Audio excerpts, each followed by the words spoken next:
Good afternoon and welcome to coverage of the Women's Super League live from the University of Warwick. We are just about ready to go for the first tennis-side match of the day between the London Royals and the Surrey Jets. We have already had the six-a-side matches this morning, testing out the new proposed Olympic format. And after each team played 6 games this morning, the London Royals came out on top in that little round robin. They won 4 of their 6 games. Meanwhile, Surrey Jets picked up 3 wins and 3 defeats.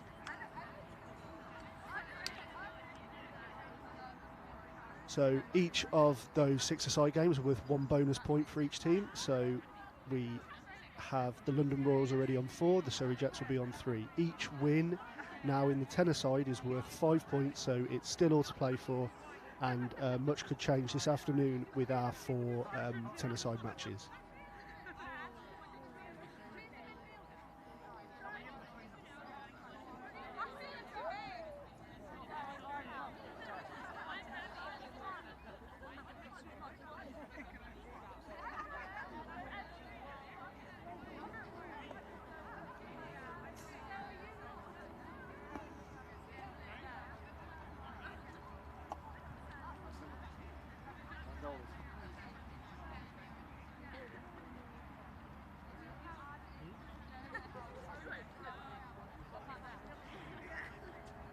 We are playing the FIL tennis-side rules here today, plus the addition of defenders allowed to run through the goal circle.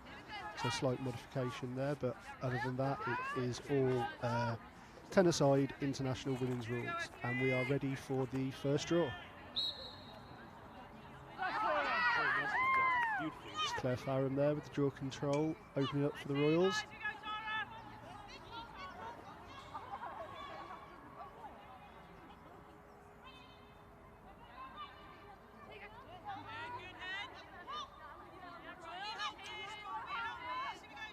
Royals just getting into a early possession here, working the ball around. Juliet Wise behind.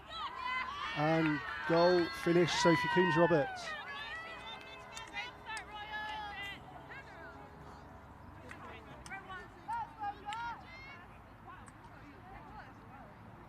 Lovely move there, the ball gets pushed into Juliet Wise behind.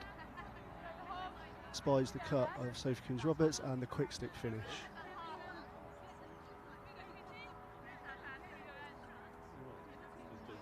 Should also say this is a 4 8-minute quarters, so slightly shortened format as they've already played this morning and have 2 games this afternoon.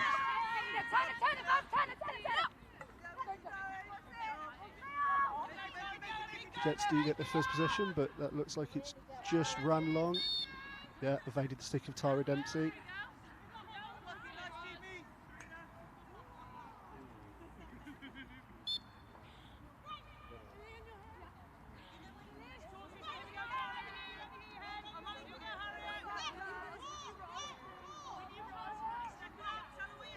Sophie Coombs-Roberts in possession again for the Royals.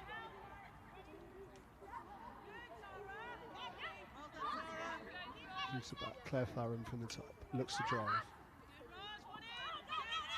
Again looks for Coombs-Roberts but can't find her this time, and the Jets can come away with the ball.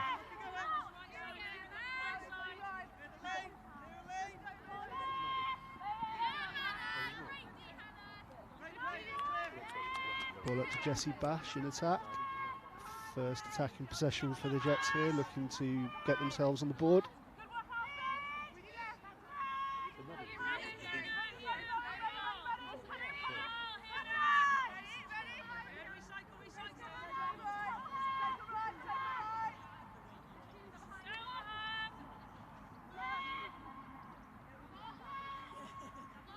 Keely Harper here now for up top for the Jets.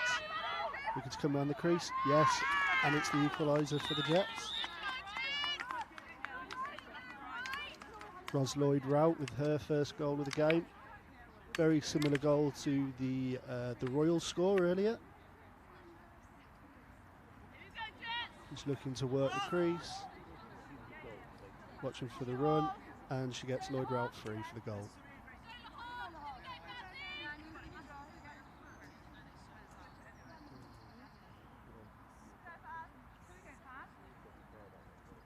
This is Lloyd Rout versus Katie Lahovsky on the draw.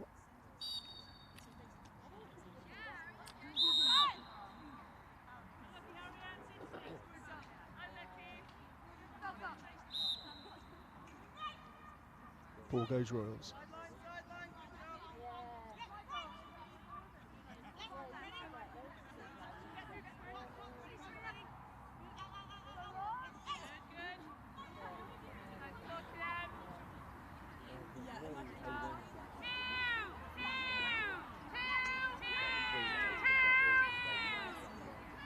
Both teams looking to do a lot of work behind. Royals just setting themselves up here. Great finish. It looked like they were setting up for a play, and Coombs Roberts decided to just take the man on one-on-one. Got the step, got round, and then finished well high.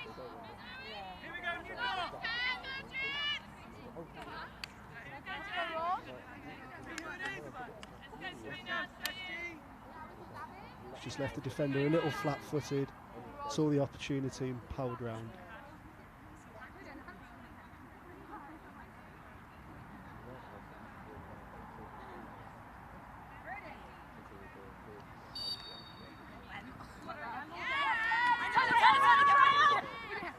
Good take from Emma Hawkins there, getting the draw control.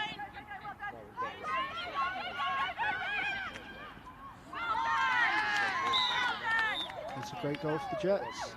Direct, straight to goal.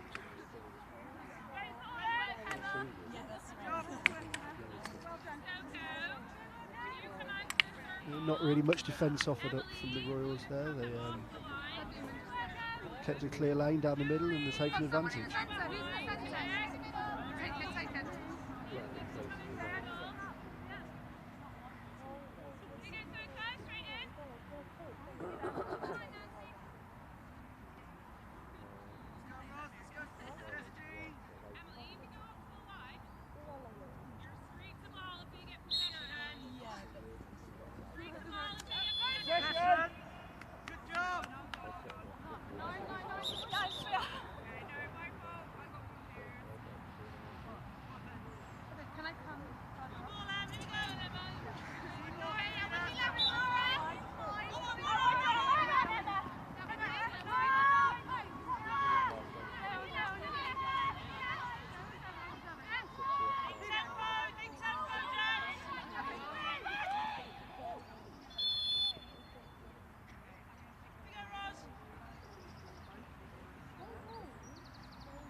Looks like they've called simultaneous against both the attacker and defender, so another jump ball, and it's Lloyd Rout that comes out with it.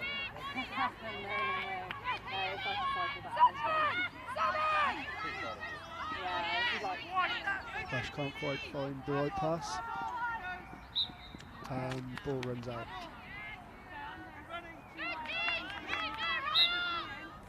Must have touched the Royal stick last. Jets will hold possession again. Harper comes forward.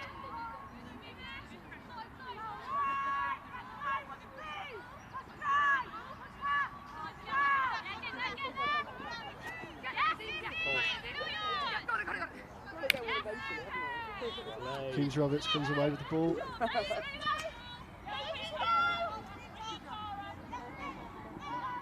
And then Staylor can drive from the top.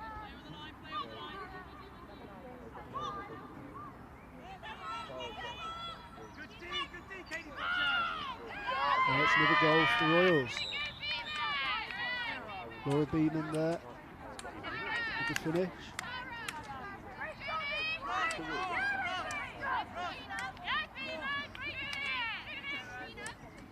Again, just taking her defender on one-on-one, getting a little free space to shoot, and gladly finishing.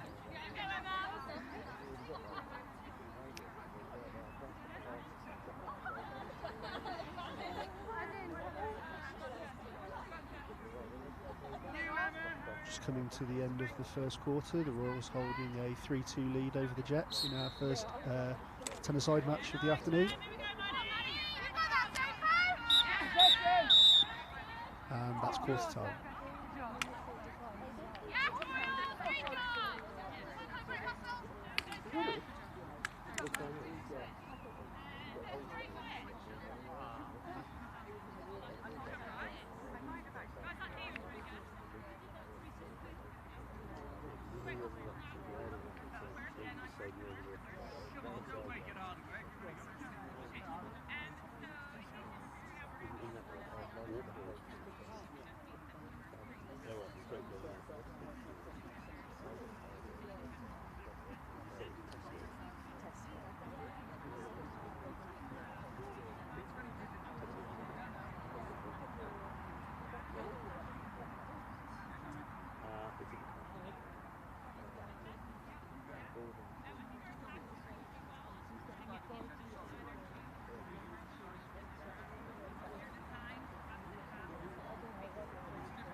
We have Kate Nelson-Lee there as the head coach of the Royals, giving her team the team talk there. And for the Jets heading them up, we have Jill Oldcroft, Wales international, vastly experienced goalkeeper.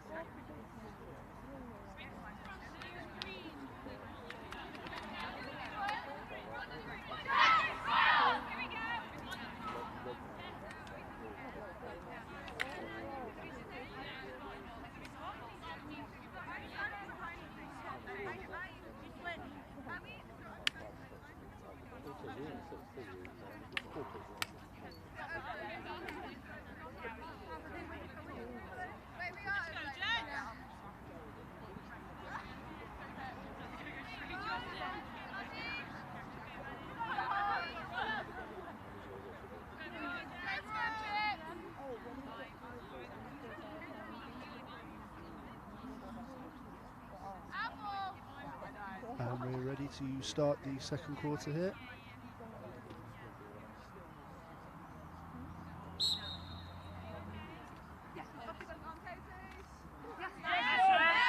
Cleffarm comes away with it.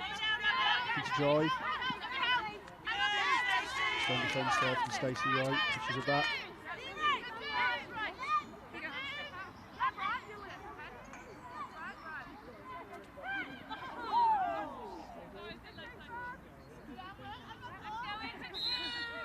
Wide shot, and it's recovered by the Royals. Closest player to the ball when it runs out. Which is a rule that, as I say, we saw in the tenor side, in the sixer side, sorry, earlier this morning. A shot off target, no matter whether you're closest or furthest away from the ball, if you have a shot and it's off target, you lose possession. So they're afforded a little bit more leniency here. It's Hannah Thurston.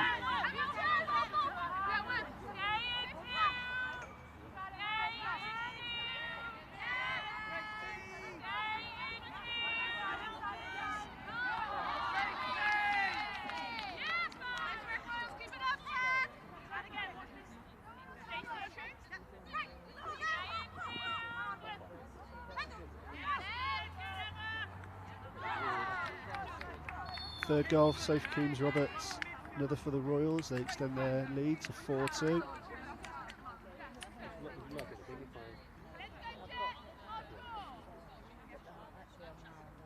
Looked like she just lost possession there, but she was quickest to the ground ball, managed to snaffle it, and good finish up top.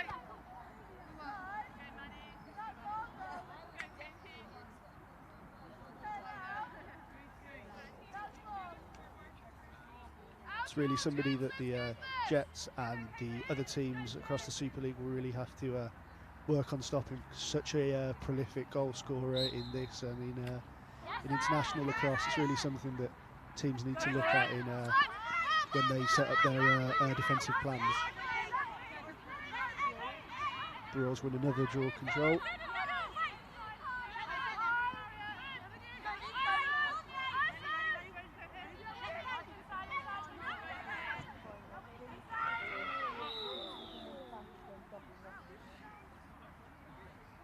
We've got a shooting space.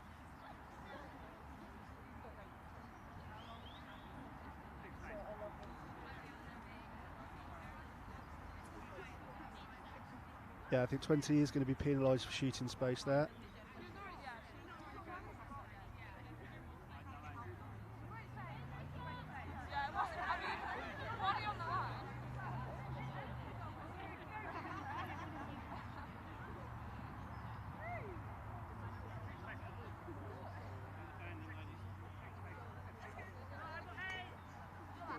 And Hannah Thurston will have an opportunity with a free position.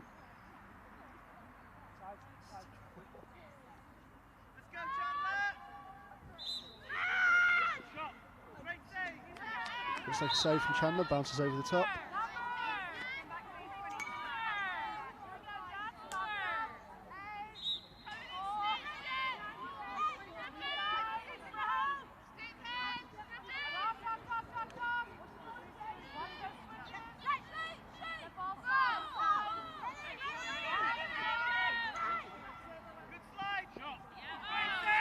Another effort from Farham, saved by Chandler.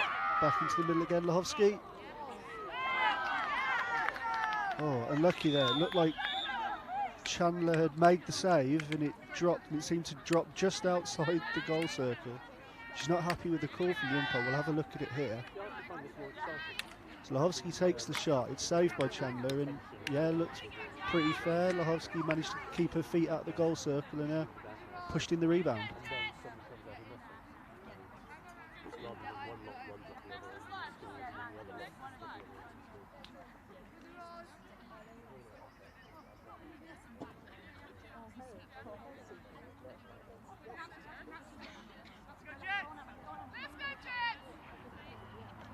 So good run here there for the Royals. They now take a 3-goal lead.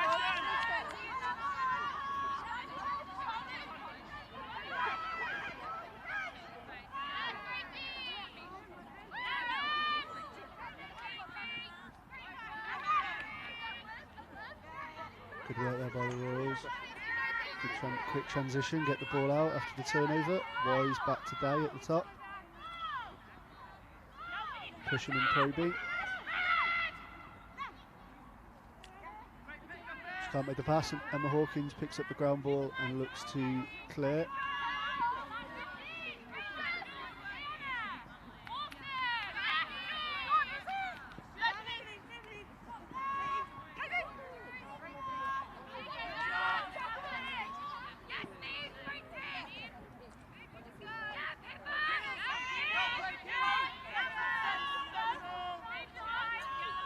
Little scrappy again there from the Jets, but they do manage to secure some settled ball, and now they can look together to put a play together.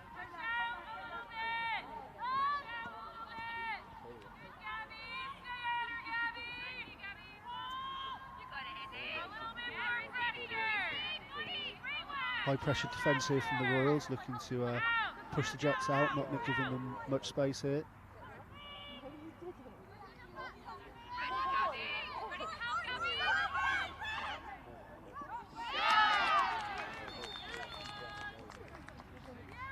Goal for the Jets, Lloyd Rout.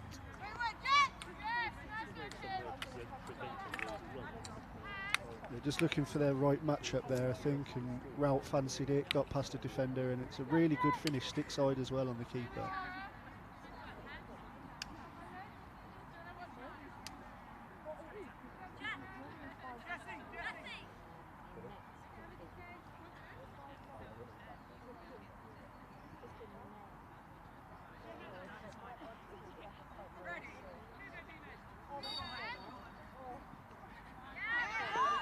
Lloyd Rout then takes the draw control as well. Oh, but really nice check there from Nancy Day. Rout looks to forward back, and we've got an empty check, and Beeman can come away.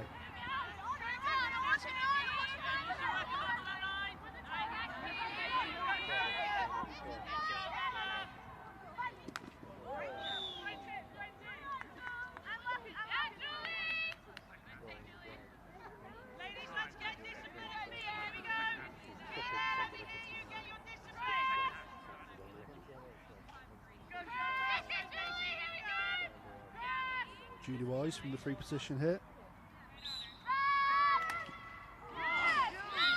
Over the top.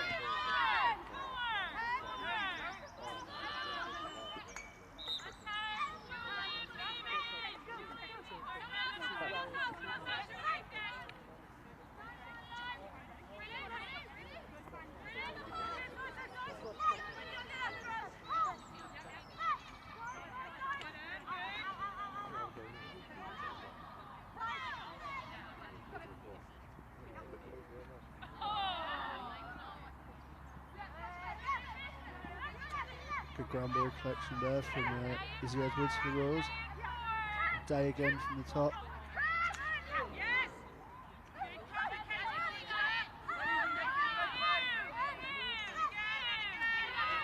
So it's been really good when they do lose possession, managing to pick up the resulting ground ball, and that is half time.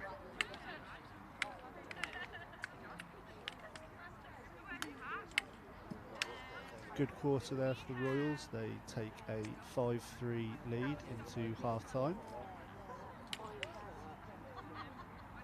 Sophie Coombs-Roberts leading the way with 3 goals, while Lloyd Rout has 2 for the Jet.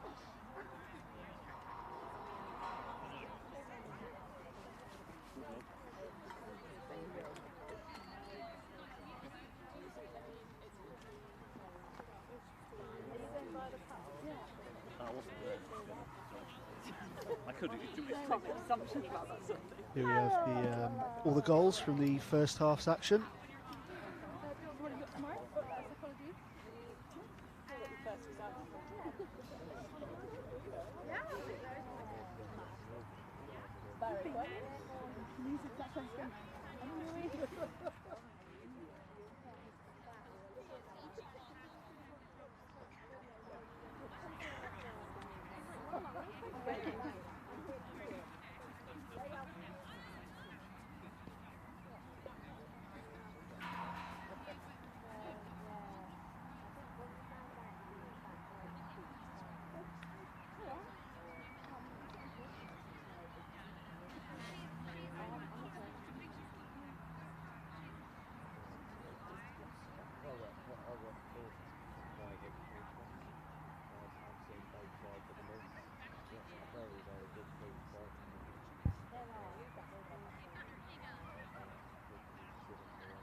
Welcome back for the second half of the opening match of the afternoon between the Royals and the Jets. The Royals have a 5-3 lead going into this second half.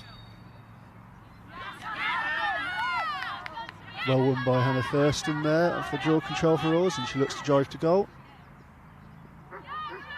No option, well blocked out, so takes it behind and off to Julie Wise.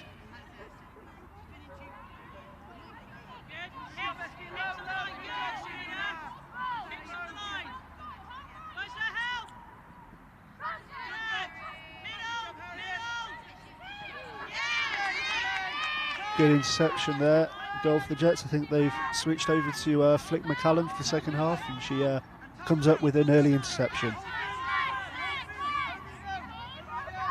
Jets are able to transition quickly over the halfway and into attack. Taken back to Keely Harper.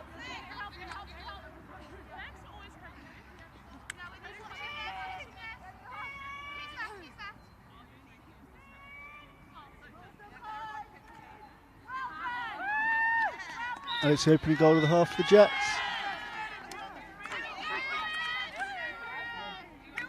It's a move that's worked really well for them all through the game, actually, taking the ball behind, and Lloyd Rout is always there. She's cut in, making runs on a defender, and she consistently seems to be getting the better of them in there. That's her third of the game.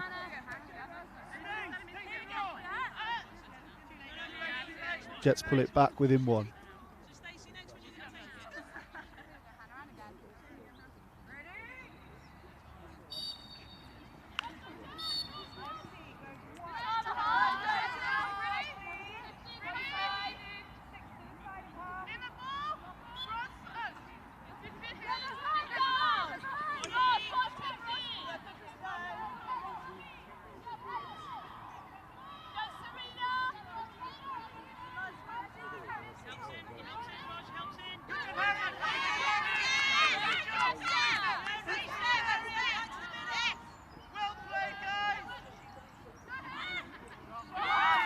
Really lovely move there for the Royals. Sophie Coombs-Roberts there, making it 6-4. She just popped it into Farron. She just turned with the bat to goal. Coombs-Roberts made the run, was free of her marker, and she was found again for the goal.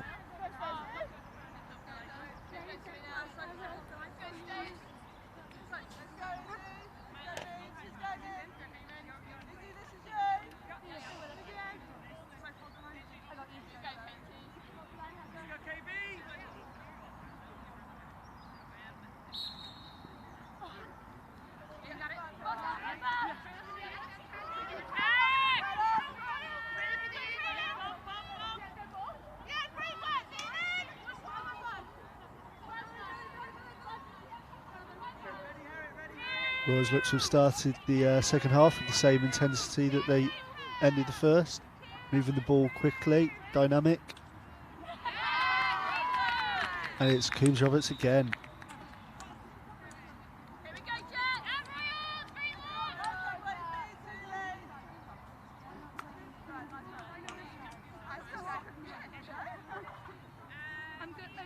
Again, that's really good between the two attackers.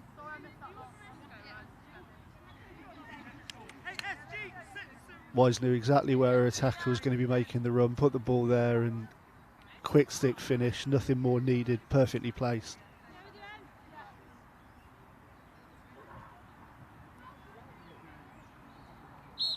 Takes Coombs-Roberts' tally to 5 for this match. It gives the Royals a 7-4 advantage.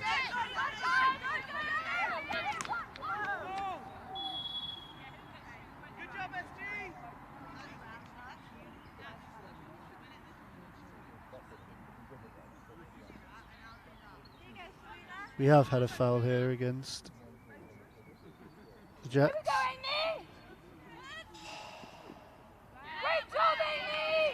It's put wide from the free position.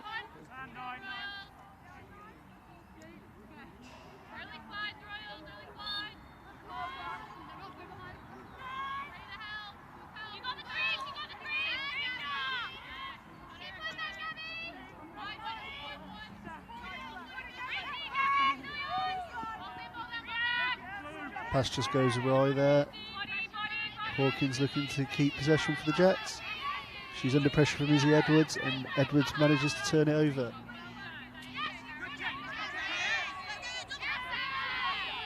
Good steal as well there from Emily Thompson. The Royals go back into possession.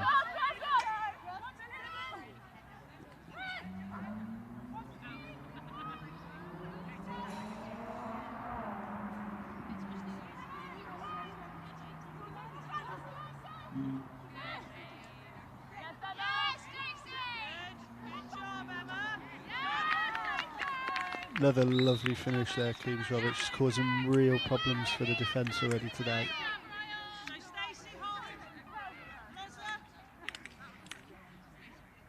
It just twists her marker inside out, gets the free space and finishes past the keeper.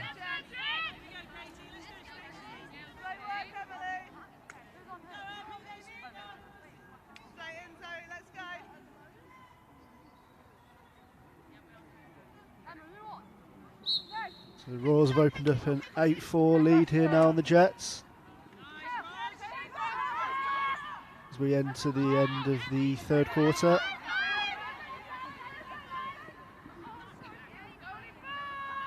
Lloyd Rout throws up an errant pass there and the Jets lose possession again.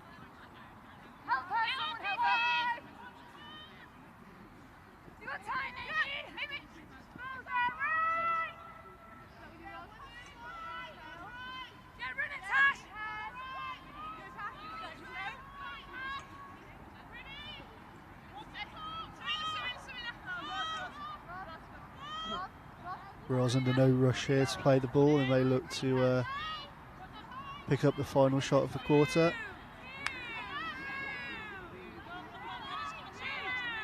Just going to work the ball around, set something up. Coombs Roberts drives, goes behind the back pass, but it's loose.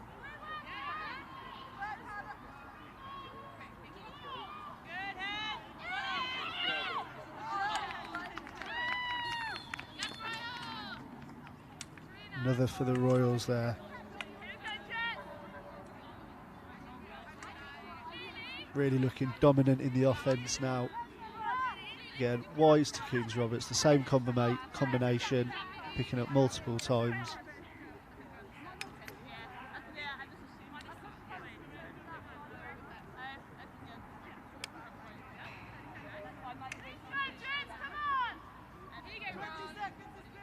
We had a 2-goal game at the half-time, but Royals have extended their lead out now to 5 goals.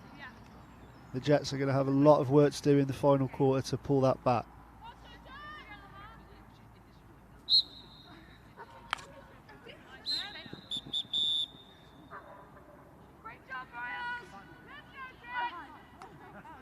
And that is indeed the end of the third.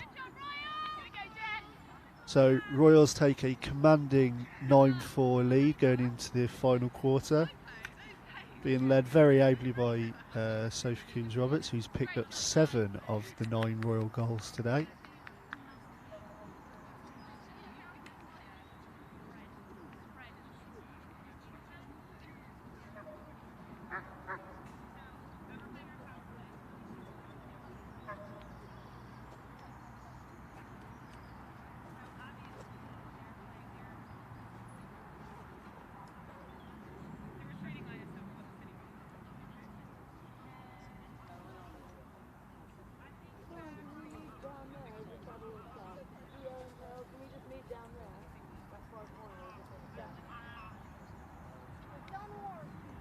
Feeling warm? You feeling ready? Yeah, we're ready. Awesome. Let's get ready, let's get ready, let's get ready.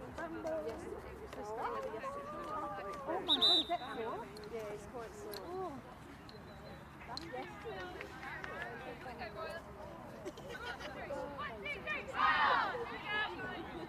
Like a really cool. Yeah, I probably see it. I probably recognize her. Yeah, she doesn't.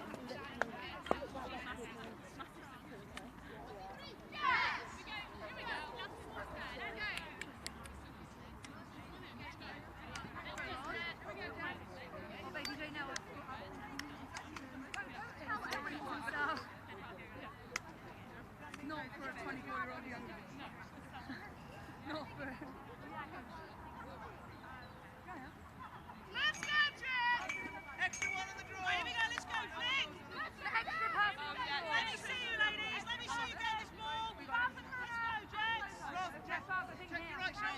So we enter the fourth quarter here.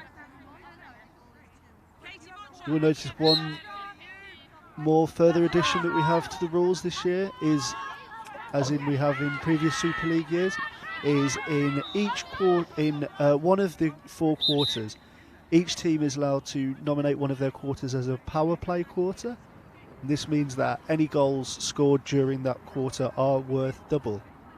So if the Jets can put together a good final quarter here, as both teams are using their power plays in the fourth quarter, if the Jets can put together a good run, they can easily overturn this 5-goal deficit, which in fact over a power play is really now only a 3-goal deficit.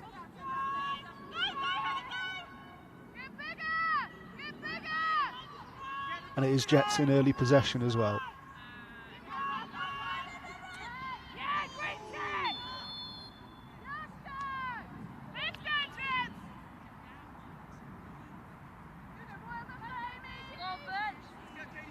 Overzealous on the defence there, and we've got Katie Butcher on a free position looking to put Jets back in the game.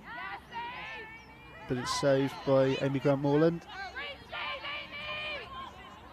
Jets managing to pick the ball up, but it's a loose pass again, and it looks like it's going to run out.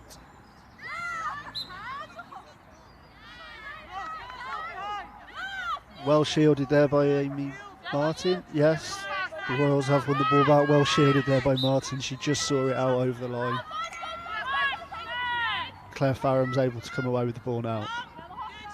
Slip pass off to Day, but she misses the pass.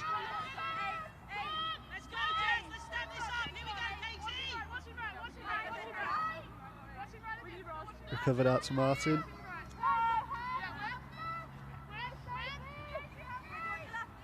Dangerous Coombs Roberts on the ball again. Looks to twist and turn. Pops it off to Farham. And shooting space call. Drew the foul very cleverly there.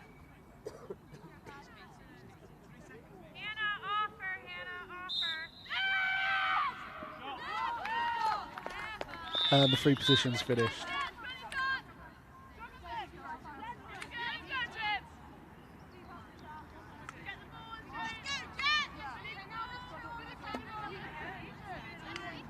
Three or 4 steps, little fake, and then finishes high.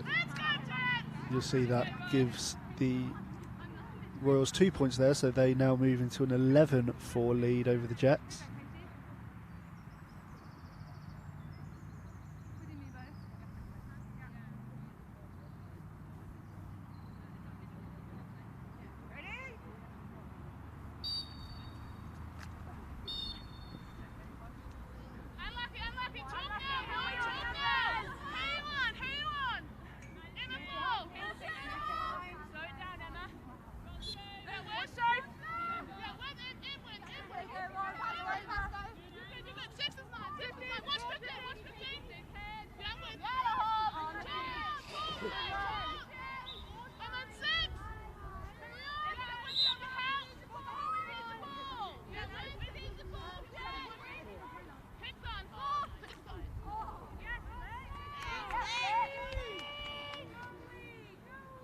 So in our early Super League standings, this looks like what should be a good win for the Royals. Will give them another 5 points to add to their 4 that they accumulated this morning.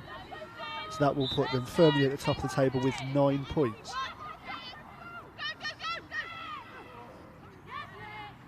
Good save there from McCallum off Thurston, but the ball comes back out to Martin.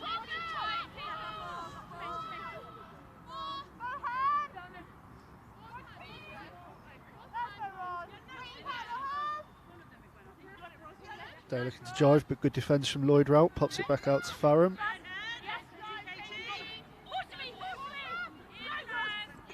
Oh, Coombs Roberts off the bar there. Back right out into the stick of Martin. Just relentless here now from the Royals. Good save again, McCallum. And the Jets finally managed to disrupt the possession. There is a consolation on offer as well for the Jets. If they can find themselves within half of the Royals' score, which they're not at the moment, then they will pick up 1 losing bonus point for their efforts. So if the Jets could get a goal now, that would put them back within that half and give them a valuable point to add to their tally.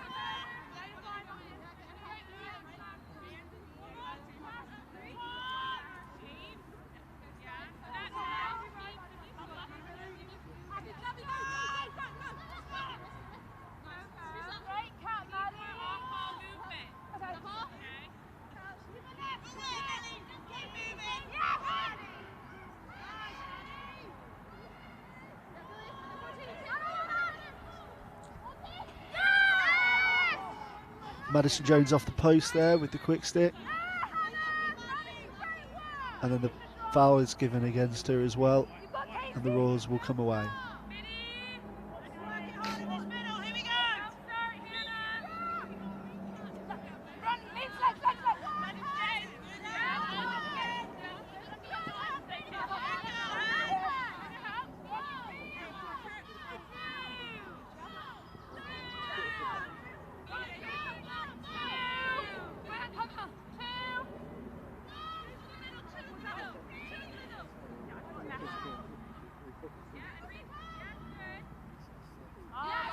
And it's Hannah Thurston with the goal there for the Royals. Took the feed from Nancy Day. Continues to extend the Royals lead to 13-4.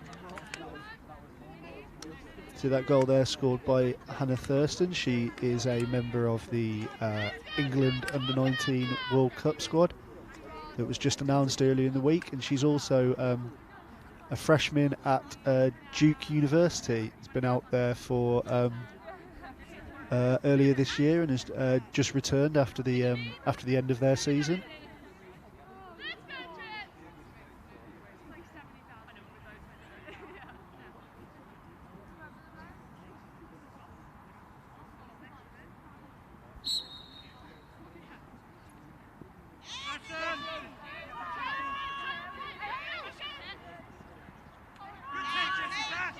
Into the final minute here, the Jets looking to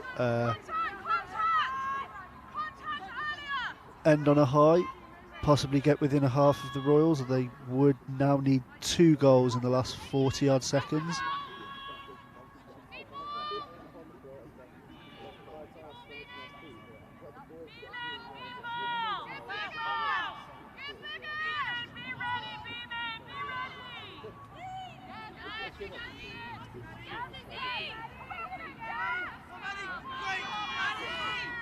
Just not falling for the Jets at the moment here.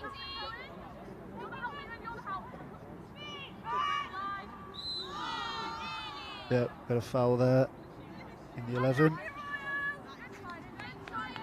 Lizzie Edwards, and it will be Lucy Ford over this free position for the Jets. Good save there, Amy Grant-Morland. And that's our final whistle. So the Royals, following on from their good form this morning in the six-a-side, win their first game of the afternoon, 13-4 over the Jets. They were led by 7 goals from Sophie Coombs-Roberts, putting in a really impressive performance up top. And although Ros Lloyd-Rout was able to score 3 of the 4 Jets goals, they ended up soundly beaten in that game. So coming up after this Royals and Jets match, we move on to the Storm versus the Mavericks. Storm being the reigning champions of the Women's Super League, winning it last year. In this morning's action, Storm won 1-3 and lost 3 of their six-a-side matches, while the Mavericks won 2, lost 4. So both teams could do with picking up points here early this afternoon. We'll be back in the next 5 minutes with that matchup.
Welcome back for our second match of the afternoon between the Storm and the Mavericks. Storm taking the early possession off the draw. Liza Watson comes away with it.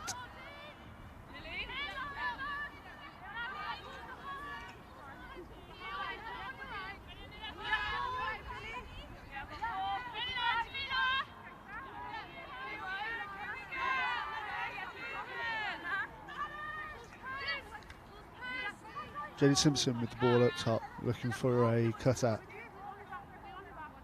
Passes off to Lucy Fowler. And there she goes, she finds the player, Chess Gray.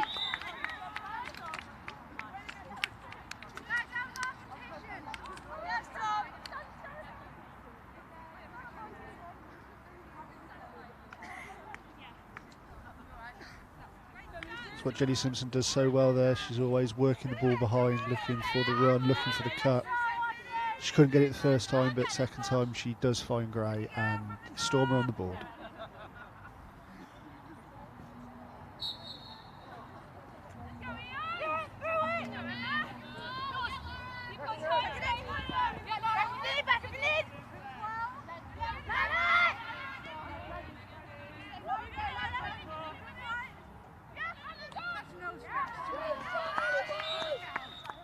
Nice early response there from Mavericks. Ellie Walsh ties the game up at 1-1.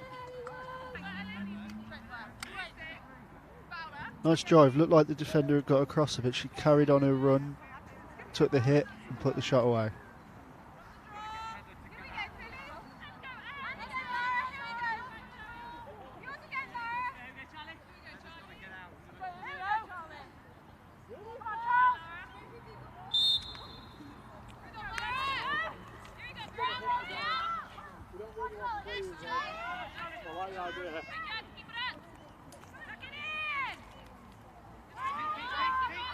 Good competition around the draw there, but the Storm do come away with it and push it to the top.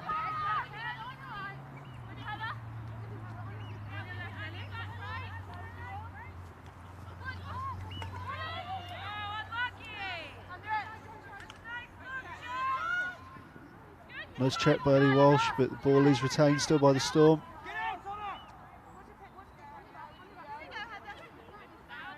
We can set a couple picks, trying to find the cut. Now it's given away. Mavericks can come away with it on the quick break. Claudia Button. Oakley penalised that.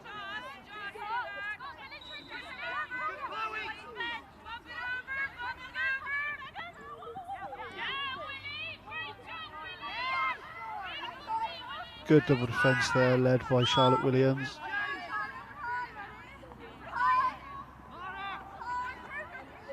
Button and Zimeng Wu working the ball behind.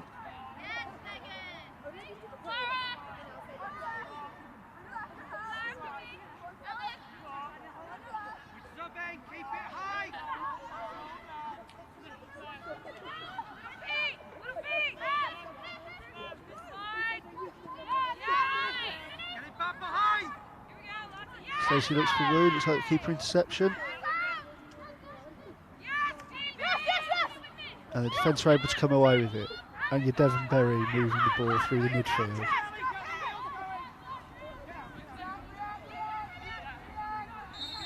Errant pass, and Mavericks will gain possession back.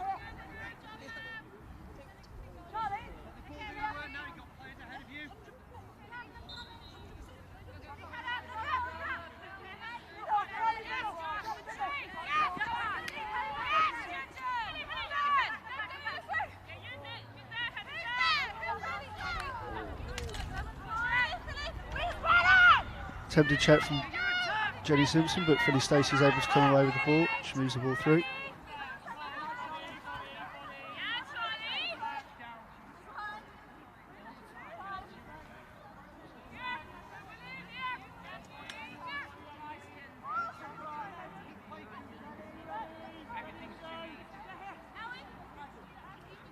Low shot from Stacey is saved. Sally Keogh recording her first save there. It's Devonberry again on transition. Mavericks are caught a little bit out of shape here, and there could be an opportunity. Here we go, looking for the finish.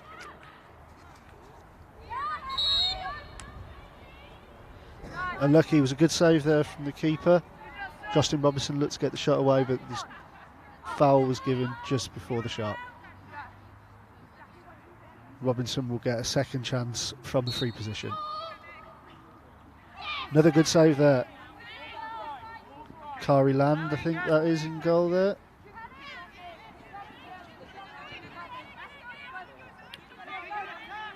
Very end-to-end so far at the moment.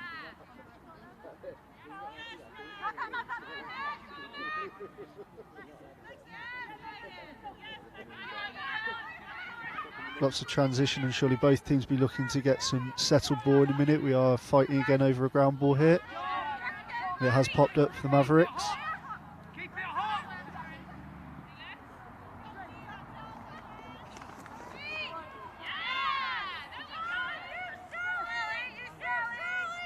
Both defences on top as we enter the last 2 minutes of the first quarter. Still come away, Georgie Waterman. Off to Robinson again.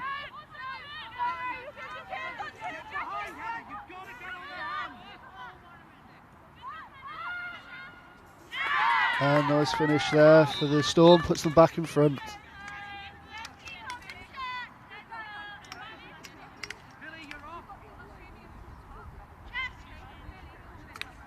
Just pop back up from Chesgray. A good finish down low to put the Storm back in front.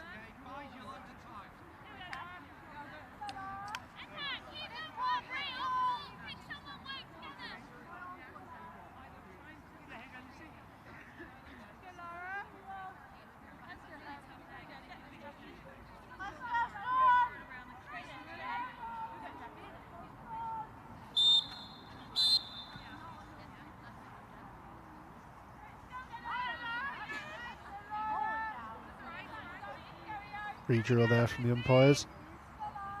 So we have two number 14s over the draw here, Laura Owen and Lucy Fowler for the Storm.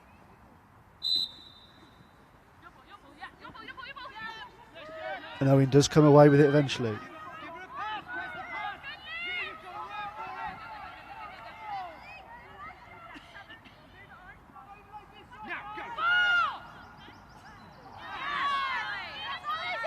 Save again there, Sally Keogh. Mavericks had overloaded there and got the free play up, but unable to turn it into a goal, and that's the quarter-time whistle. Storm lead 2-1.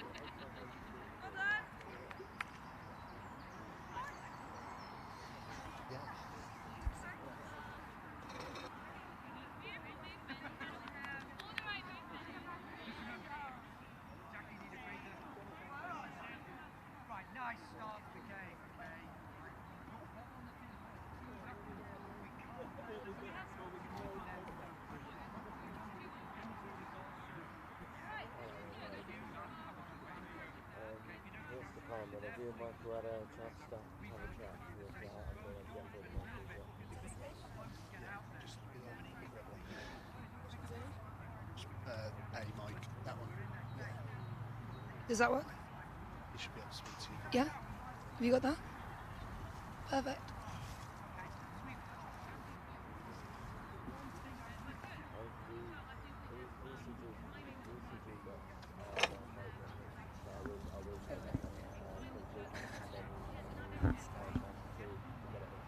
You're off at half time, aren't you? You're off it now.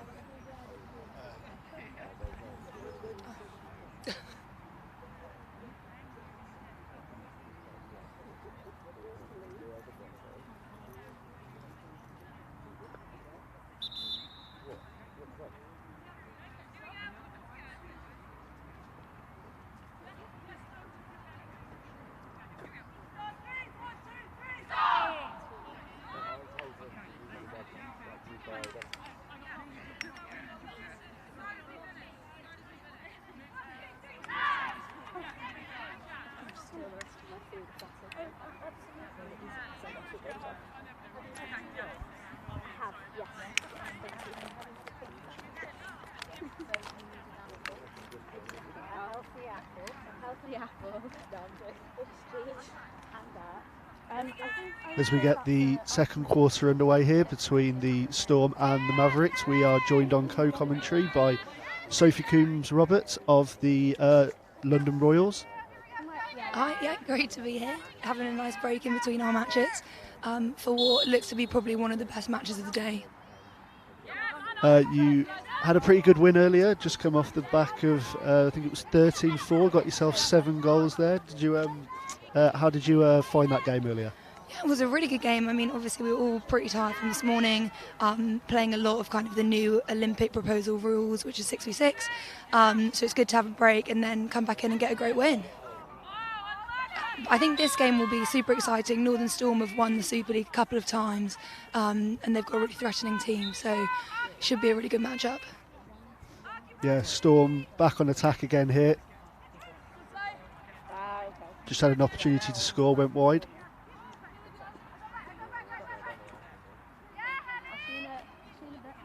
Just moving it around the top. I expect to see them attacking a lot from behind because lots of their key players are kind of players who can attack from the back. Yeah, we've looked at Jenny Simpson already today. She really loves to, hold that ball as she's doing now, look for her cutters, look for the runs. And that was a nice feed to Eliza.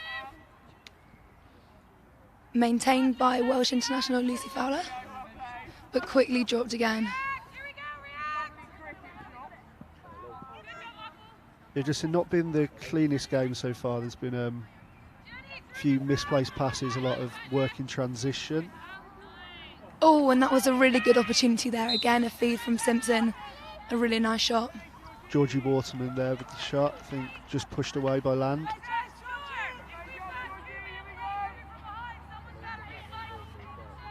And I think for lacrosse this is a pretty low scoring start to the game, 2-1. Usually we'd expect to see quite a few more goals. So it's just credit to the Mavs defence that they're obviously keeping them out really well, and same on the Storm side. Yeah, we've seen some really nice defensive work from both teams so far. On there, Simpson rolling the crease, that's a nice move.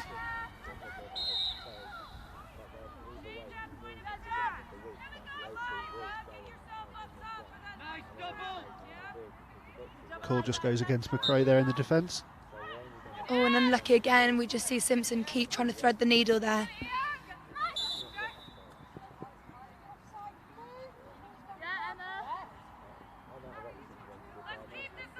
Storm just maintaining possession, doing a really good job, nice patient attack, lots of opportunities. They'll probably be disappointed they haven't managed to get a score yet. And there's great defensive work again from the Mavericks coming away with the ball. Laura Owen able to move the ball through transition.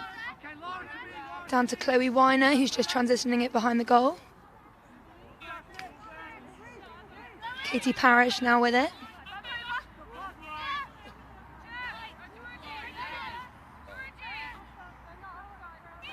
Oh, that's a lovely feed in. Again, kind of seeing both teams trying to do the same tactics, feeding those ball in from behind.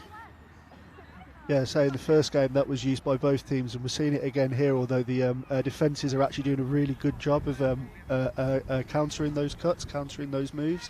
I think both teams have got really strong defences, and that's why we're seeing such a low score line. But here we've got great opportunity for Ari Pearson, right at the top in space.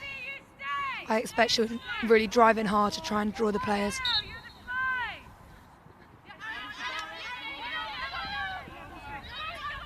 Good defence there between Emma Oakley and Lucy Fowler, pushing the Mavs back. Who can tell? See what this is like. It was quite a hike. Just moving the ball around, being patient, trying to find a nice opportunity.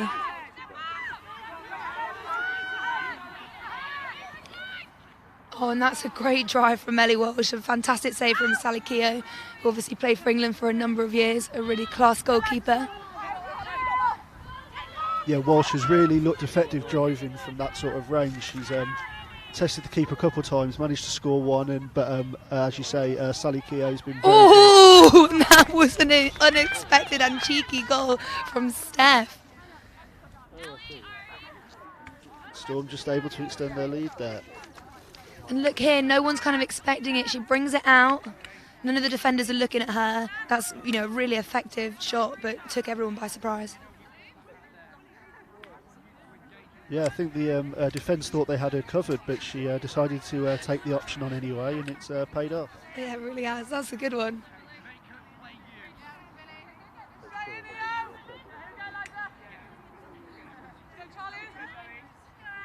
So that extends Northern Storm's lead.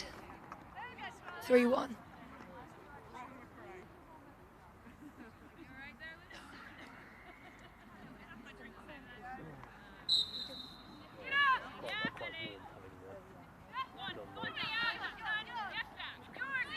Real scrap for it. You can see Jackie's down there on her knees. Good work there eventually from the Storm, coming away with it. And that's Scotland international Charlie Bergvist. Just settling it down now. Hands it off to Simpson. Oh, and that's a lovely pass.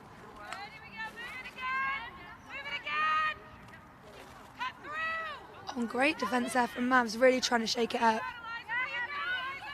Storm have now seen a lot of possession in the second quarter, but they've actually only got one goal to show for it. And I think they'll be looking now in the last 2 minutes of this quarter maybe really to look to capitalise on their possession. I think you're right. I think they'll be disappointed. They've had probably 80% of possession in this quarter and to only come away so far with a goal. Oh, but there we go, another one. Fantastic goal from Eliza Watson. It's that same routine.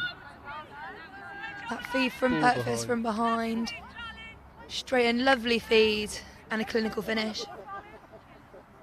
I think we've seen for some players who don't play together quite as much as they do in sort of club or even on the same international teams. The players look really in sync on those particular cuts and feeds and runs. They're sort of knowing where they're looking to pass it and they're executing it well as well. And I think that is a great thing about the Super League, that you're seeing such a fantastic standard across the board. You know, only the best players in the country are playing in this league, so everyone is able to read each other and really fit in easily, even though this is the first day of the tournament.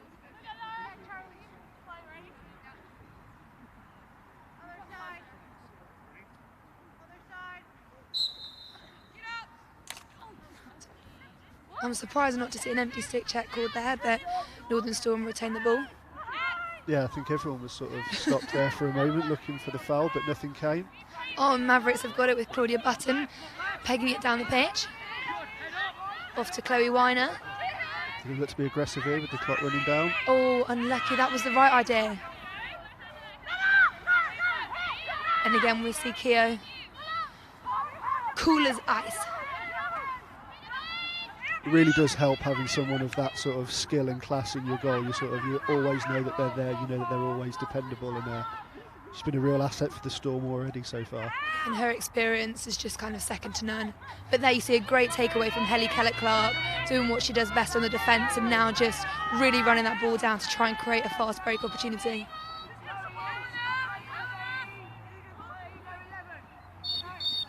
Oh, and I really think Mavs should have pushed that a bit harder. They had the fast break opportunity of 4v3, and I'm not quite sure they were aware that it was almost half-time. Yeah, unfortunately there for the Mavs, I don't think the time left on the clock was relayed to them quite accurately, and unfortunately they missed that opportunity, and the Storm go into the half-time with a 4-1 lead.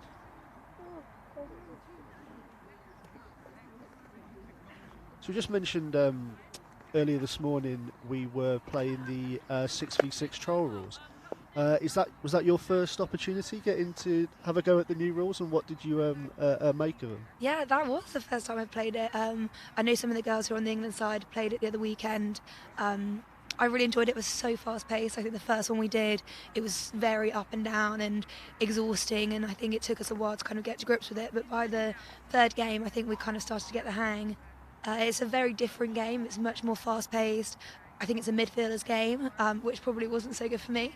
But yeah, enjoyable and kind of good to have an opportunity to try out the game and see how it's progressing. Yeah, as you say, it's sort of it's really fast paced, really energetic, and I think you can see after sort of 2 or 3 games, a couple of players are thinking, well, maybe we're going a bit too hard out here at the moment. Maybe we need to tone it down a bit, because as you say, you can just end up having a constant transition back and forth. Do you think that the skills that you can start to pick up from that six-a-side will be able to be used transferable? Yeah, definitely. I think it's a really really quick game, and the way that you're trying to play is quick, fast, pushing the fast breaks, which I think both teams, or all teams that have played so far in the 10v10 have really managed to utilise. Yeah, you've got to be fit, fast, but also have good stick skills, which is kind of the core of lacrosse.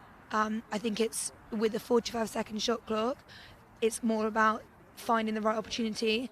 And here, I mean, like you said, Storm have had so much possession and have taken a long time to kind of get those goals in, whereas in the 6v6, it's quick, bang, bang. So yeah, I mean, it's really, really good for us to try different things and just see how the game's developing. As you say, it's ultimately part of world lacrosse's big move to try and get the sport in the Olympics, and I suppose it is all about finding that right format that's right for the players and for the sport, but is also right for a viewing audience. And I suppose it's something that we are, trying to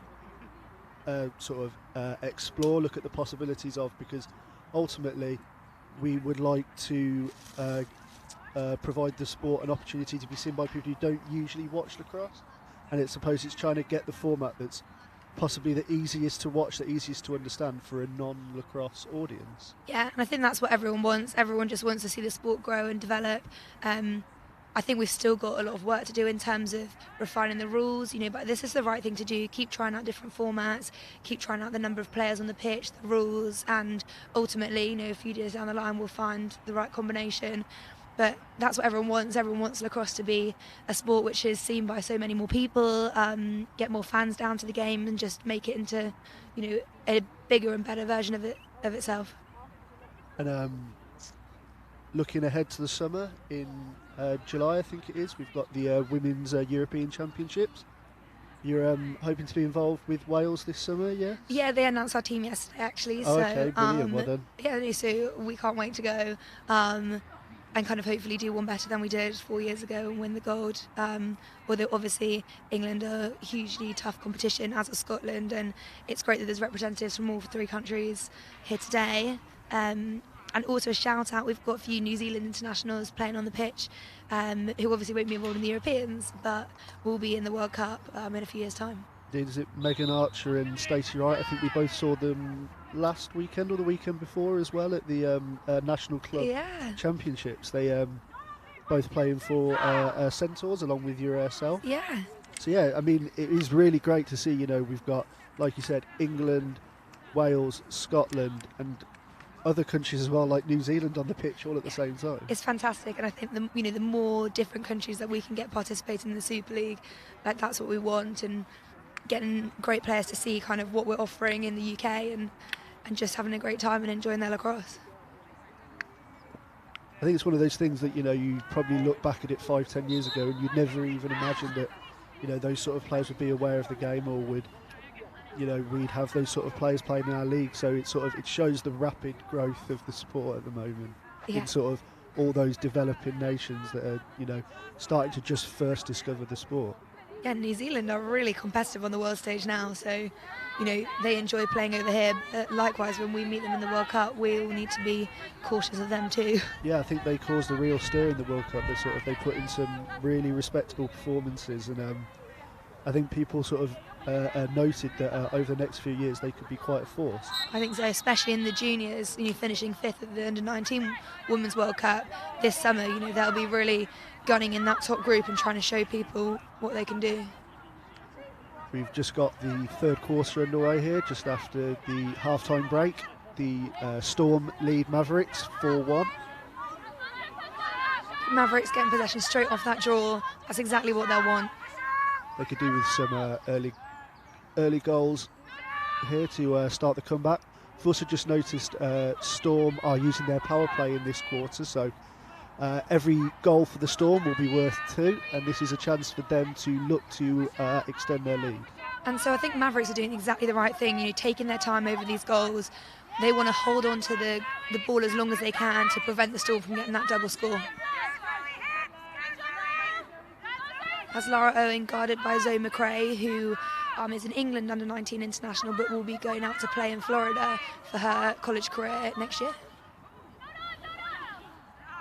Yeah, I think she's taken up post at Jacksonville, I think, next year, which, again, we're just saying about growing lacrosse, it's not typically, even for American standards, not a typical lacrosse hotbed. So it's great to see places like that, developing and to get our girls over there playing lacrosse in the States. Yeah, and they're good. Jacksonville are a really good team, so Zoe will have a great time over there.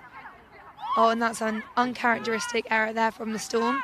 Ellie Walsh running it down. She's so quick on that ball, quick, fit and fast. Oh, and that's unlucky from Chloe Weiner, but again, as we've said all game, Sally Keogh in net has just been a force to be reckoned with. You got 5 minutes. She puts so much pressure on the attackers that I think they almost know that she's there and they know that they've got to produce a proper finish to get past her. And I mean, Sally was playing in the regional tournament a few months ago and she was just completely on fire. She played for the Southwest team, which ended up winning the tournament, and massive credit to the win for Southwest was down to Sally in net. Claudia Button here with the ball for Mavericks, again looking for a cutter, looking to get the Mavs going again. They didn't manage to get on the board in the second quarter, so they've been held out by the Storm up to now by their pretty impressive solid defence so far. And you see a lot of the play moving to Ellie Walsh. She's kind of controlling this attack, deciding when's the right time to go, when's the right time to kind of hold this and just make sure that the Storm can't get those double scores. Yeah, lots of pressure from the Storm. They're sort of pushing them back. And you have to think as well, if Mavericks can keep out Storm for this quarter, completely, nullify their power play, then they're really back in this game.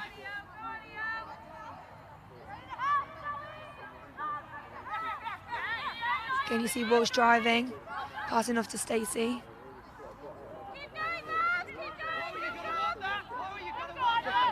Oh, Chloe Weiner with a great one-step move, straight into the goal, and a goal and the score. That is a fantastic move.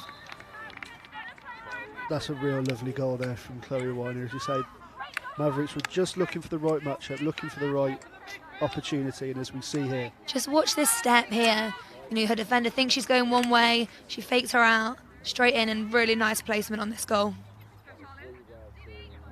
Really good finish there from Weiner, pulls the game back to 4-2 now. We'll see a change up in the draw here, so it will be Scotland international and Charlie Burtvist against Ari Pearson, who's at Loughborough University.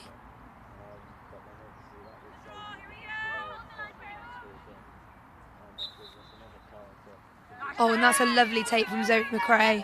And they'll look to push this hard to try and get that double score. Oh, fantastic tip from Helly Kellett-Clark. It really is great lacrosse to watch at this standard, isn't it? It is indeed, as I say, the players are so in sync with each other, and it's sort of, you really get to see the best of the players and the best of the sport in an environment like this.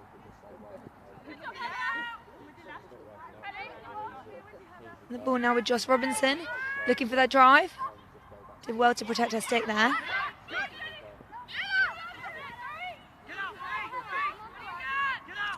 Oh, and that is a good move from Eliza Watson. So strong and powerful on those drives. Really good finish there. They just worked the ball well, Storm, just looking for the right opportunities. And we just saw the Mavs there overcommit slightly, which can be a tactic which will really pay off. But here, unfortunately, it means that their defenders just kind of off balance, and then Watson's able to go in and for a lovely score. Yeah, catch-22 looking for the interception, but in the end, the risk has outweighed the reward, unfortunately. So there we see Storm get that double goal, so they're up 6-2.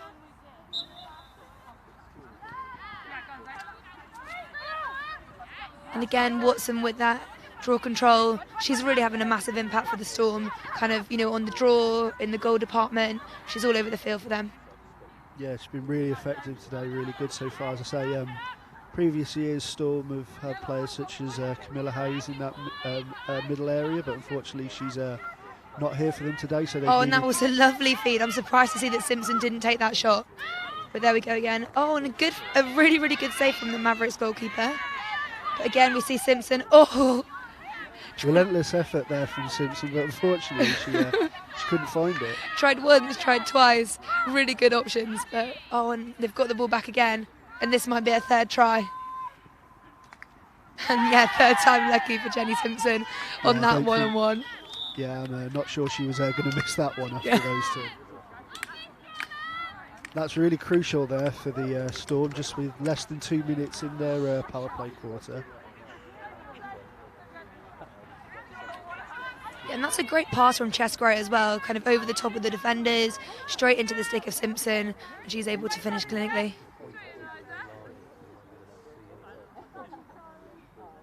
We'll see another change up in the draw for Mavericks. They know how important it is to get this goal and this draw. Yeah, and a lovely take from Lara Owen.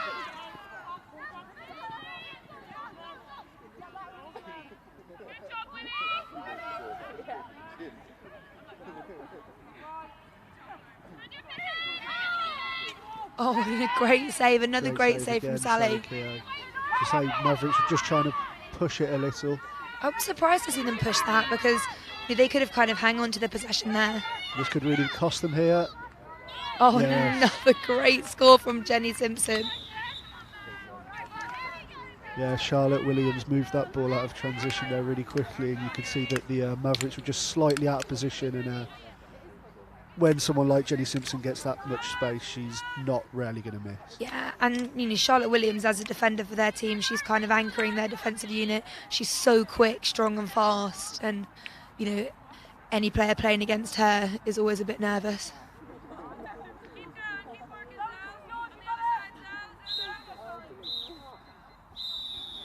And that's the end of the third quarter. Big quarter there for the Storm, picking up 3 goals during their power play quarter, which has given them a 10-2 lead.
The one just there. Like, maybe 12.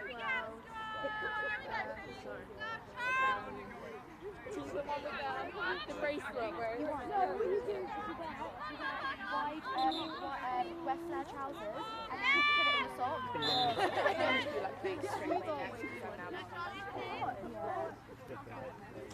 And here's the beginning of the fourth quarter. We've let Sophie Coombs-Roberts go off and warm up for the upcoming game for the Royals.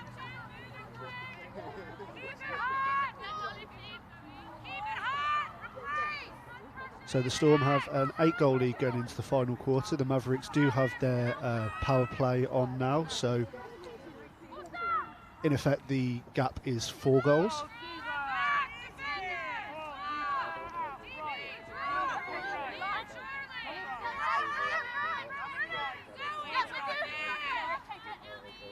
Some early possession for the Mavericks, they can come away.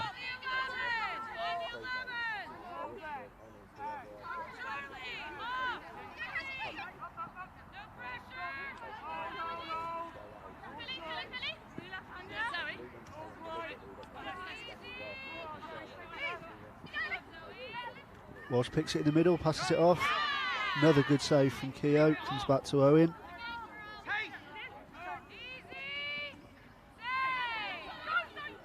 Saved again from Keogh.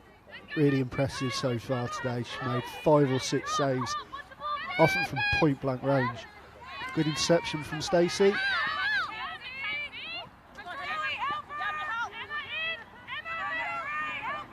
Eventually Mavericks do come up the loose ball again. Just some sloppy possession again for the Mavericks. Unfortunately, it's cost them in some crucial situations.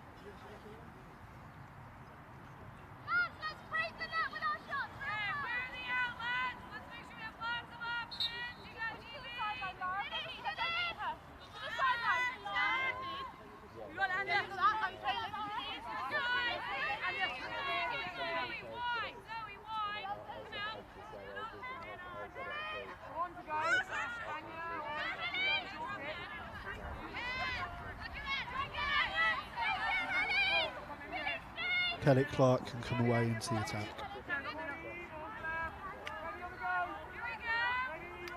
Passed off to Walsh. Looking for that drive and run again. That's been quite effective so far today.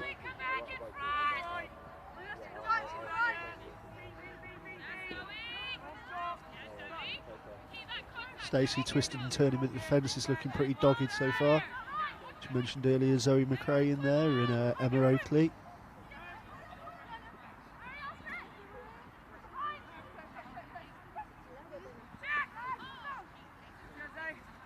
Unfortunately, they can't find the pass from behind, and Storm can come away.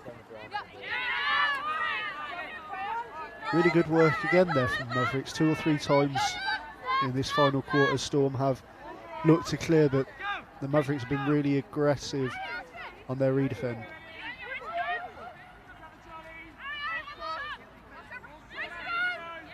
That's Pearson again.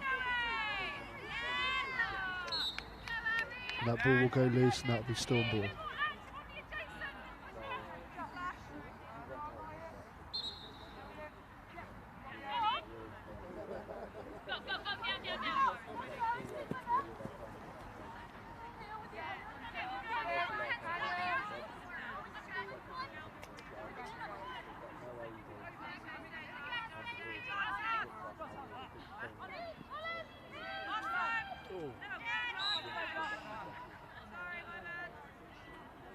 Shot over the top there from Jess Gray, backed up well. Storm retained possession.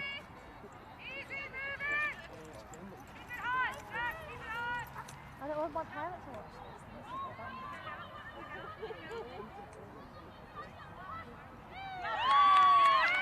this. She doesn't miss this time, and that's another goal for Jess Gray, another goal for the Storm.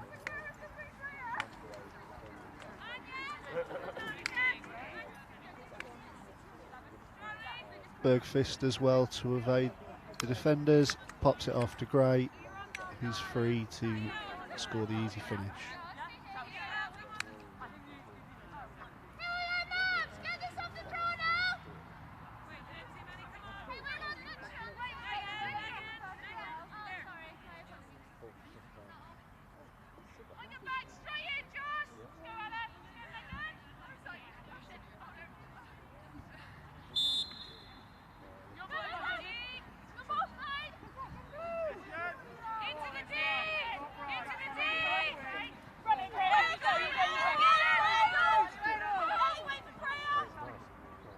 It seems the game is probably beyond the Mavericks now, but as we mentioned earlier, they can still go for their losing bonus point with their power play on.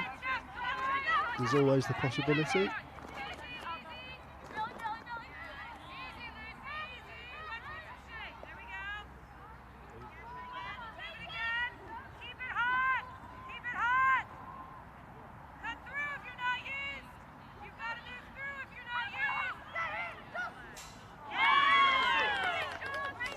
Lovely finish, Jocelyn Robinson there. Puts the Storm 12-2 ahead.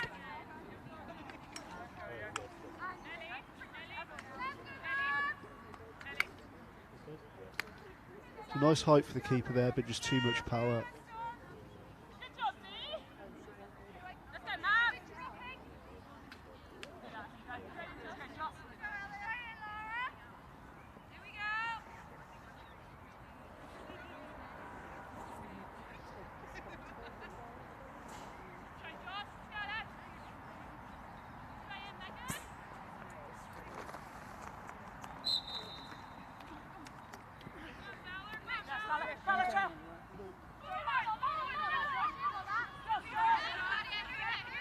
So as we enter the final 2 minutes of this game, the Storm will have double pressure on them here, as they are the one team having to play back-to-back games today. So once this game is finished, they will be up straight again against the London Royals.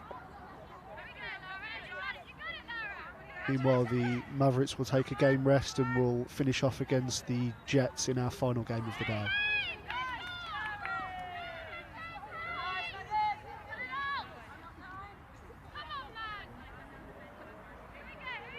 Waterman looking to roll the crease and does finish as well down low.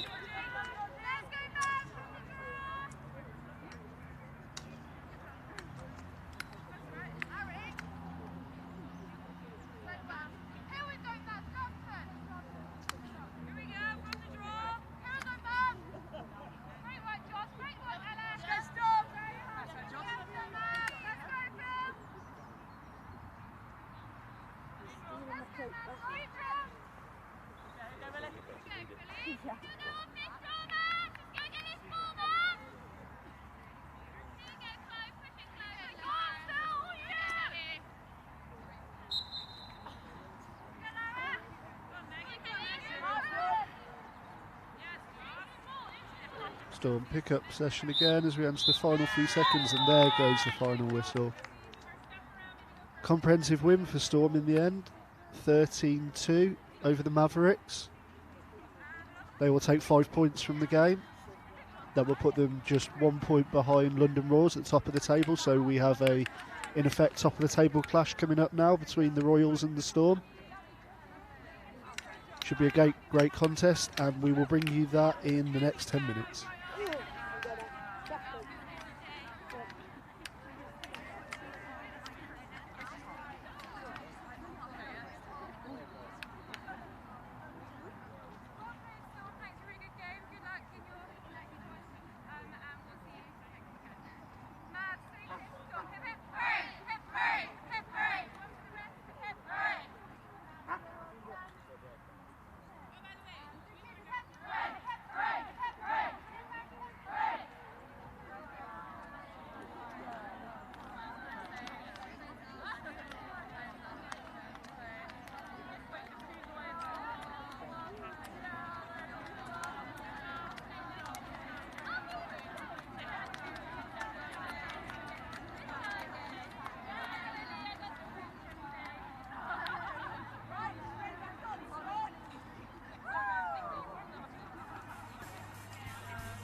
Welcome back for our next game of the afternoon between the Royals and the Storm.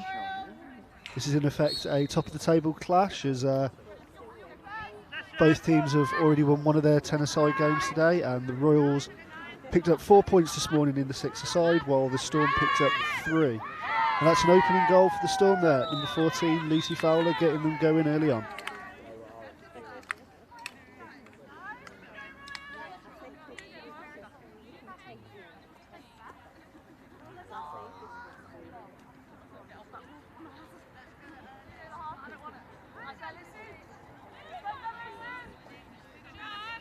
Good early draw win from Watson, popped it off to Simpson. And Fowler drove well, straight through the middle, finished well.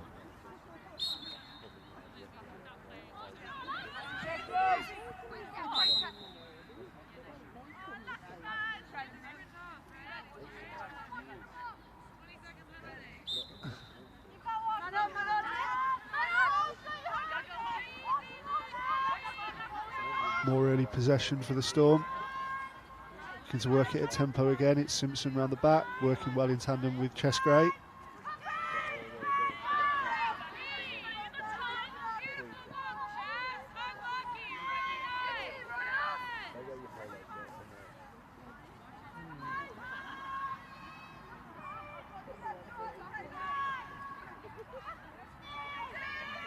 Simpson through the middle.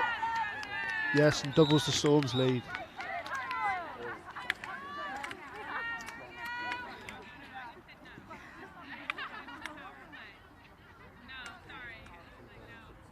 Fowler with a nice little dump pass, finds Simpson through the middle, and she's able to finish well. Good early lead here for the Storm, 2-0.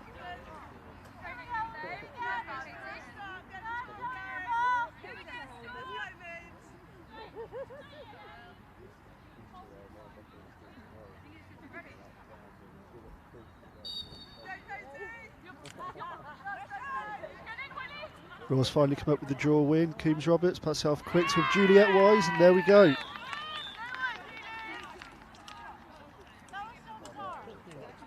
Real direct attack again there from the Royals, as we saw in the first game.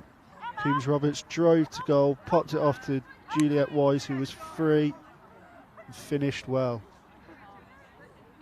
Always an advantage having the left-hander in attack in that sort of position. He's able to get the right angle for the finish, and the Royals pull one back from their first attack.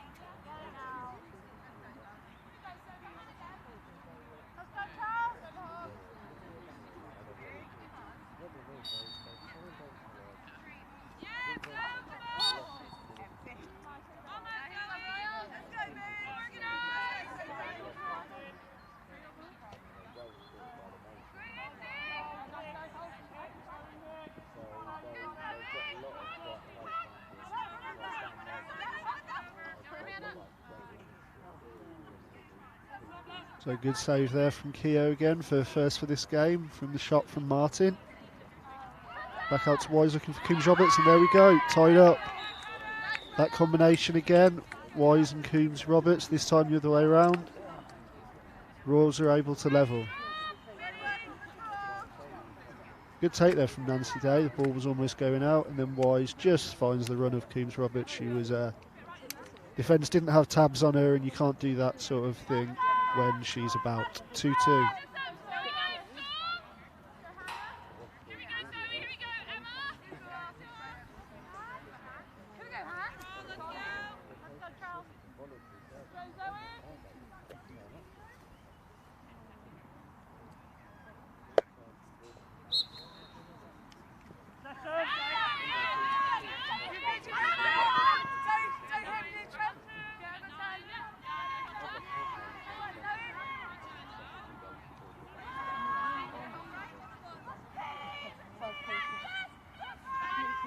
It's all been about possession off the draw so far. Teams taking their chances when they get the chance in possession.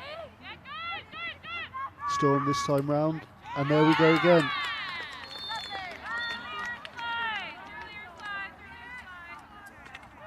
Jocelyn Robinson putting the Storm back in front. Drives, good roll into the middle, And a nice finish.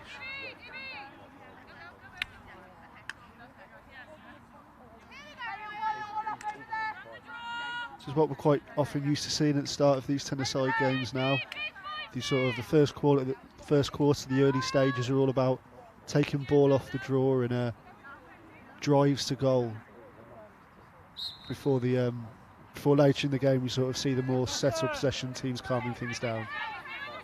That's a really nice draw win there for Hannah Thurston. Set the Royals up again in attack, and here we go, looking to be direct again.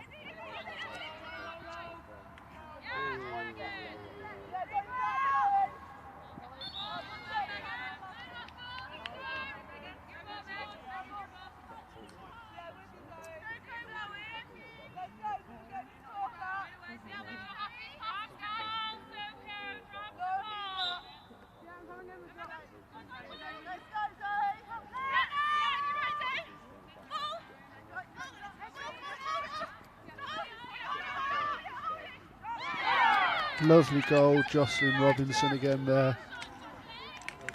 There you go, Storm pushing the ball into transition early. Robinson found herself in acres of space, and again that drive to goal, just round the man. Defender didn't want to get in the way of that one. And the Storm open up a 4-2 lead.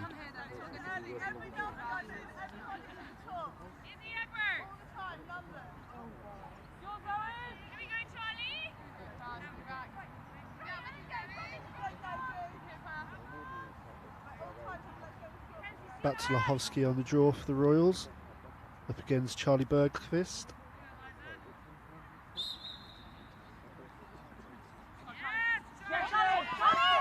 It is the Storm that come up possession again, but that's really good defence there. The Royals attack, unfortunately, doesn't work out for them, and Storm do come away as we enter the last minute of the quarter. Royals looking a little stretched again as Watson drives.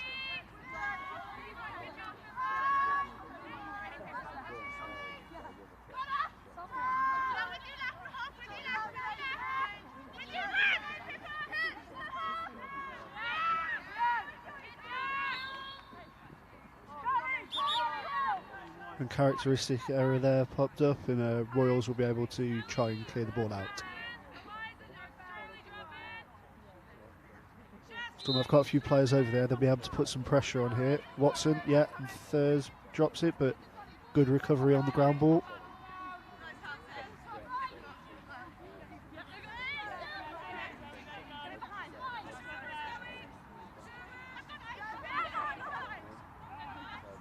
This is where the Royals have looked really good so far today. Their attack unit has worked really well together. Unfortunately, they don't know the clock's running out and they lose that opportunity. So that's a 4-2 lead for the Storm at the end of the first quarter, after they won their first tennis-side game earlier on, as did the Royals.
So here we are, about to get the second quarter underway here with the Storm with a 4-2 lead, and I'm also joined on co-commentary by Raj Lloyd Rout, who's been assistant coaching on the Surrey Jets today. Good to be here. It's been a good afternoon lacrosse so far. These two teams both stacked with international players. First draw goes to the Royals.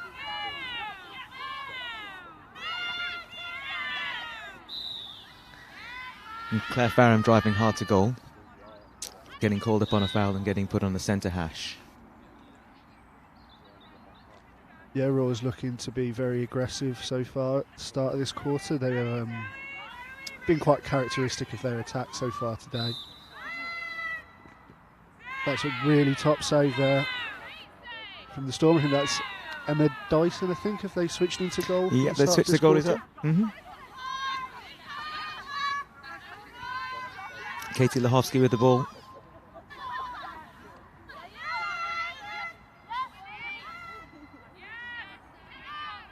And Royals being quite patient here with the ball. Moving it around, getting a settled possession. And there's a shot from Amy Martin, dodging from the wing. Right-handed finish, high to low. Really nice finish there, just got the step, just created that little bit of space for her as we watch it back.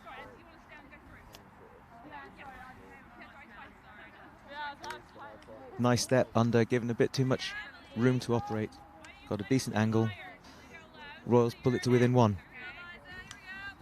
Yeah, it's just looked like she was angling either way, and then, as you say, the defender just gave her a little bit too much space on that inside, and she took advantage. Now, the draw today across all the games has been a really crucial factor. And I think the team that's coming up with the draws is getting those shooting opportunities. Yeah, we definitely saw in the first quarter of this that it was a real battle to win the draw, and quite often the teams winning the draw are able to score the goals, and there we go again. Number 7, Sophie Coombs-Roberts, scoring again. She got 7 in her first game. And how many do you have her for down now? That's her second of the game today already. And so that ties it up. 4-4. Yeah, she was really prolific in that first game. I think she's one of these really consistent shooters. Once she gets herself into that space, you very rarely see her miss, or you very rarely see it off target. She is a real hot shot. So the last 2 possessions of this period have gone Royals' way. They've come down and got a goal each time. Let's see if Purple can get the ball. Another pick up, Claire Farram charging down the field. Eyes for goal and finishes it. That's really class work there from Claire Farram through the middle.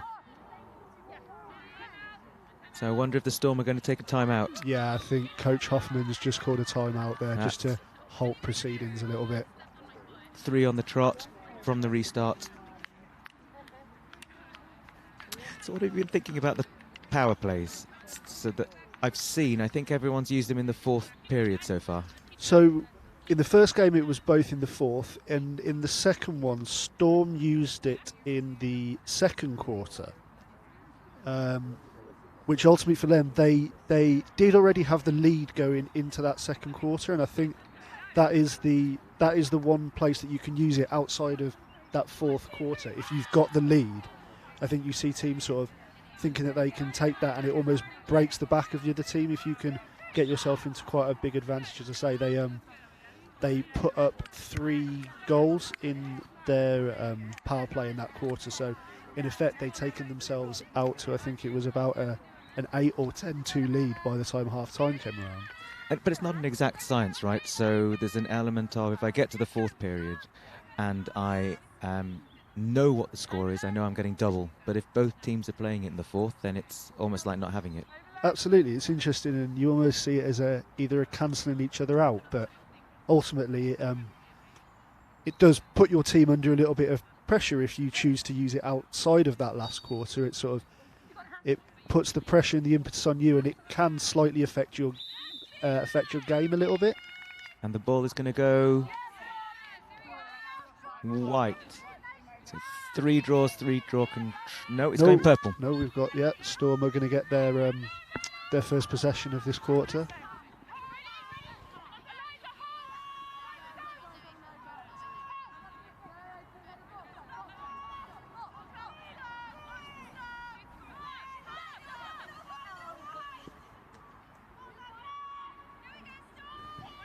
Here's Chess Gray, got a little bit of space. Looking to work the crease, but she's well pushed out.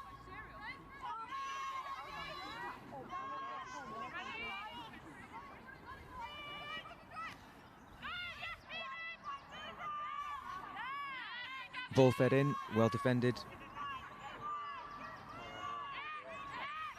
Joss Robinson on the ball. Good bump by 17, Gabby Sims. Yeah, the Royals have been really quick to get out to the ball anytime they look to take the ball sort of inside. Royals are getting their defence across quickly and aggressively. There are some prolific scorers on this Northern Storm team. This Royals team's doing a good job of keeping them out.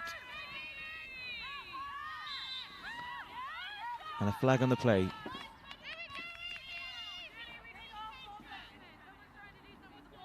Put on centre hash for a push against Gabby Sims. Just a little bit too aggressive on that one.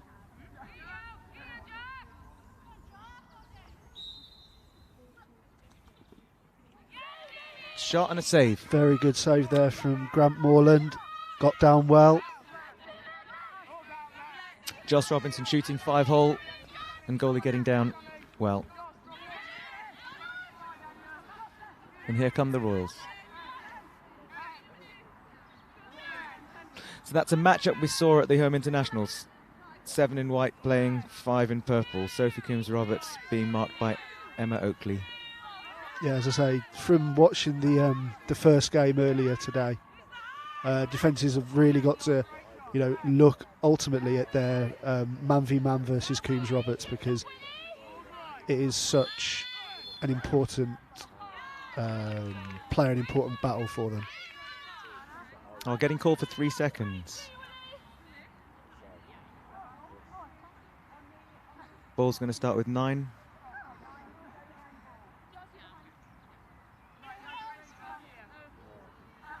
And the offender put behind.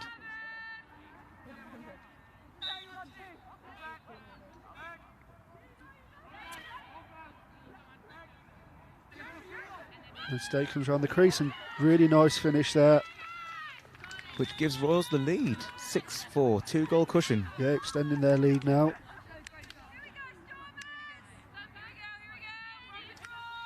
So coming back to the power play, I bet Royals have had it now. They've had a great start to this period, but you just don't know what you're going to get in those early quarters. Katie Lahovsky back at the draw. Lucy Fowler for the Northern Storm.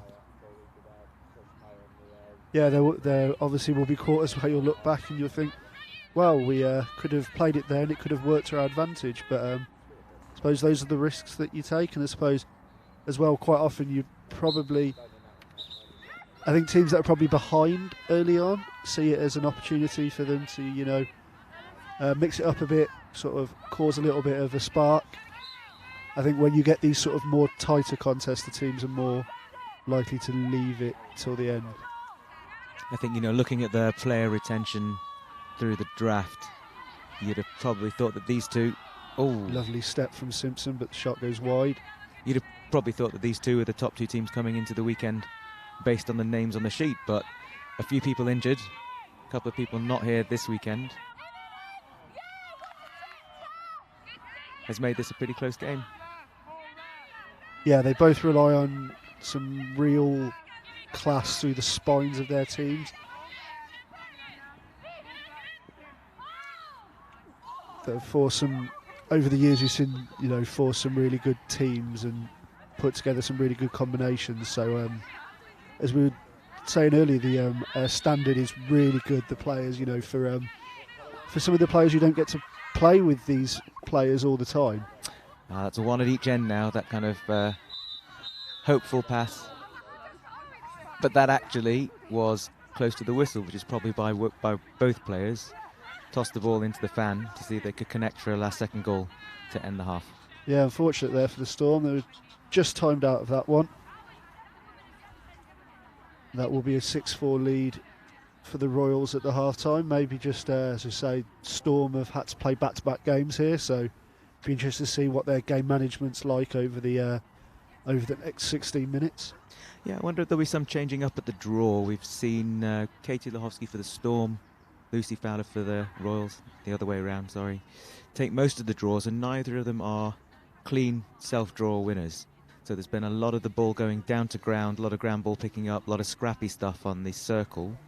It'll be interesting to see if they've got a change-up idea to try and get the ball out slightly cleaner and get some clean possessions. Yeah, ultimately, I think Storm would like a bit more ball. They'd like to have the opportunity to get, as you say, that sort of skilled attacking unit working a bit more and a bit more regularly. So these are some highlights from the first half. There's a couple of goals like this where Lucy Fowler, then Jocelyn Robertson found the middle of the field and they're able to charge in just inside the 8 and let go of a shot.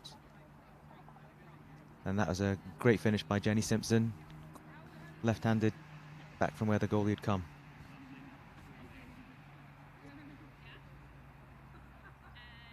Really simple, just waiting there, just waiting for the defender just to let her go, and she makes the move. And ultimately, as you say, when you're that accurate, there's not much you can do to stop it. This was fine, as I say, Storm had held quite a lot of early possession, and Royals finally got an opportunity there, and you see the sort of ruthless nature that they do possess when they get a chance. So what's your prediction for this second half? Royals leading by 2. Interesting to see if someone brings out a power play flag in the third period. Yeah, I'd like to, as I say, I think I have seen that Storm are keen and willing to use that power play early. I think maybe being 2 goals down, I think they may possibly just leave it, just ride it out and see what they can get in this third quarter. I think if I was coaching the Royals, I think I'd be looking at that power play and going, right, we can really have a run at them now and try and put this game to bed. But well, we'll see what Coach Nelson Lee does, whether she chooses to take that little bit of a gamble while she's riding the crest of a wave, or whether she plays it a bit more conservative and saves the power play to the last period. Yeah, I think, as I say, as well, coming off back-to-back games, I'd be keen as the Royals coach to get the ball and hold the ball for a long time, make the Storm defence work, make them run, and try and put some miles in their legs and sort of wear them down with some good ball movement. But I don't think there's any time, place for complacency. I think that if you relax on a couple of goal leads, then this Northern Storm team will come back and start burying the ball, and all of a sudden you're playing catch-up. So I'm sure that's exactly what Kate Nelson-Lee said in that huddle. And she has gone for it. She has made the call. She's put the Royals on the power play. They're going to look to finish it in this quarter, I think. Taking a risk. Let's see if it pays off. 6-4, start of the second half. So there is a change of draw in the middle. Yeah, it's Zoe McRae, I think, on the draw there for the Storm. And the Royals are stuck with Katie Lahovsky. It is a win for the Storm there. 31 bringing the ball down.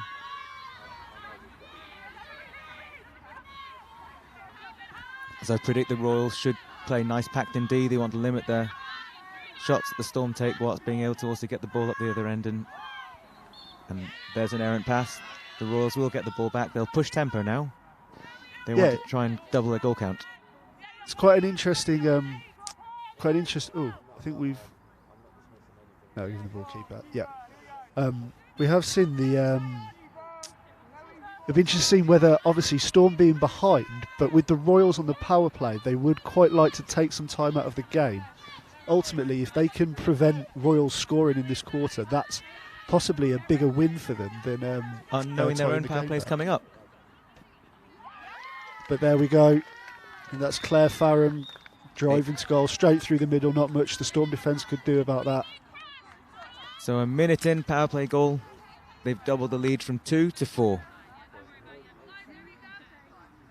Really good work on the attack there. She did come under some pressure.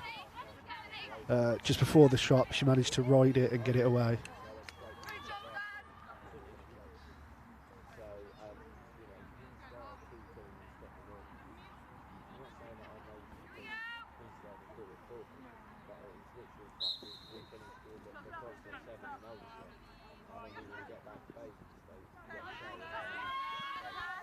Draw control, Northern Storm. Joss Robinson bringing it down the right wing.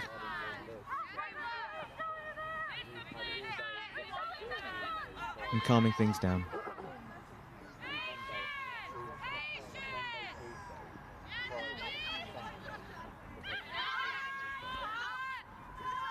So tactically there's an element of here pushing out a little bit if you're a Royal, because if you can force the turnover you can get down the other end and score 2.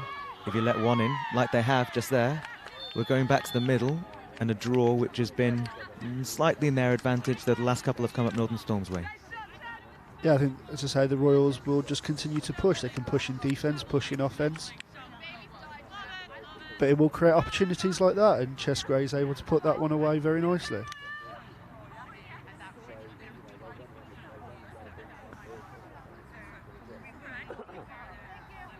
Just going back to this morning's play and the 6v6, from a coach's point of view, how did you find that whole experience? So it's interesting, I have to say, from a coaching and players perspective, I think there's a lot of frustration with the novelness of the game and not knowing what's what.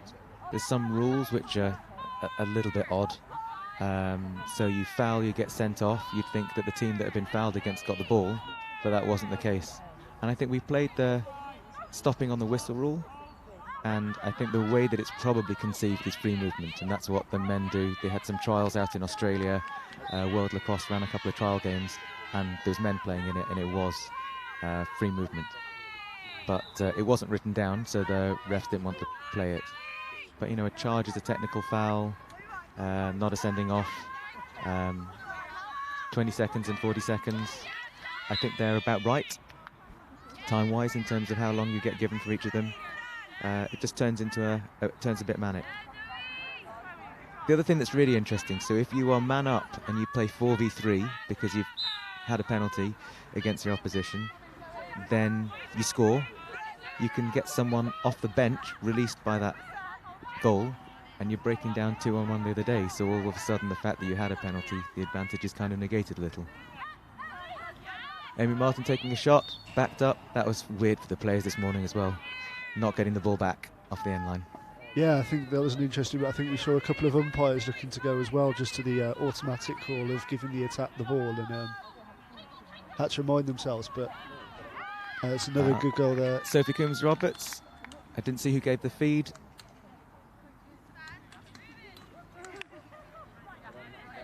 Storm organising there. Yeah, it's Julie Wise actually there. Julie.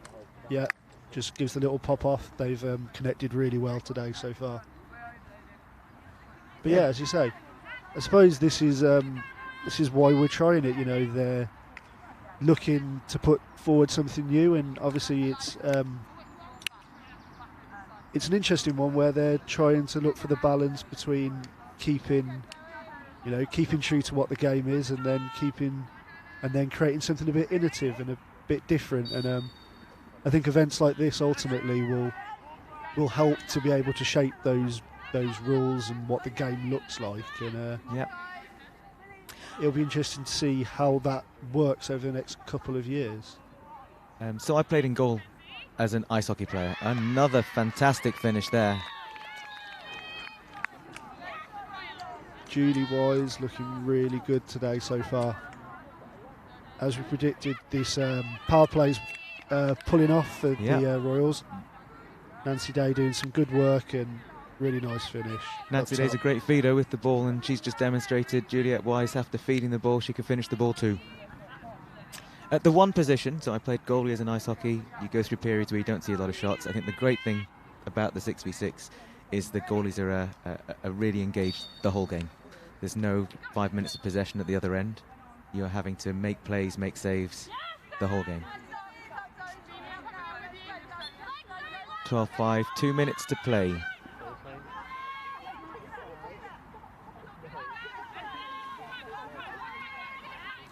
So if I was here now, I think I'd probably be thinking about damage limitation. I'd probably see out the 2 minutes with no goal, and then get everything together for double points in the next period.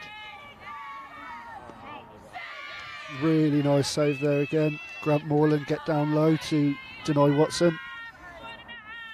Yeah, it's the only thing. Although Storm look like they are going to push it, I think maybe waiting now for last shot and see what you can pick up in the fourth. Yep. That middle's not opening up as easy as it was at the start of the game.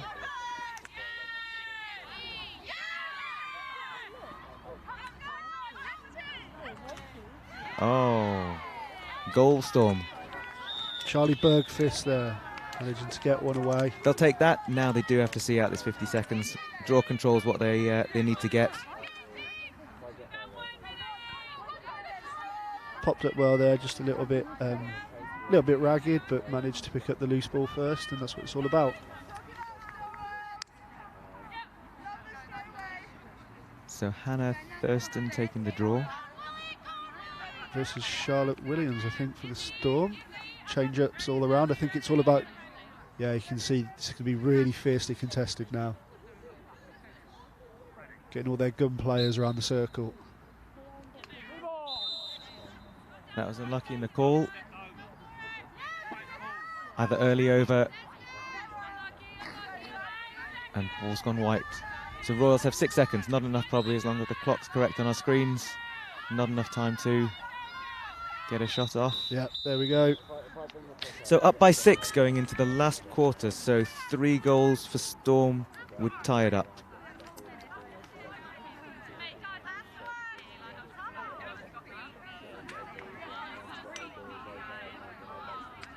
Yeah, it's a pretty simple equation for them now. They're going into an all or nothing situation.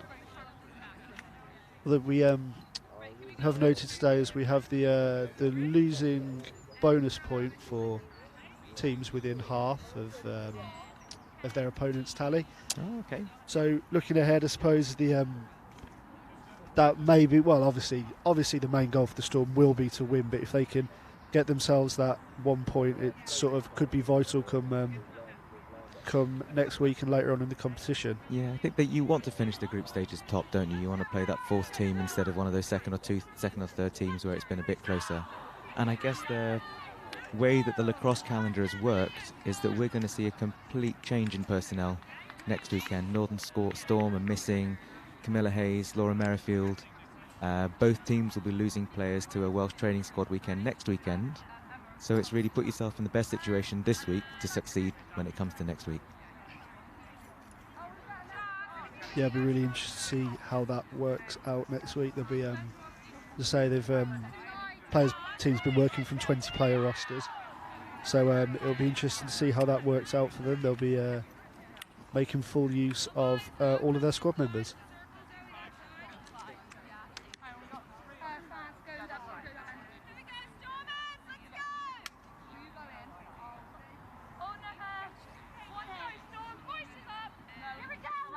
So our co-commentator has left to prepare for the Surrey Jets final game this afternoon.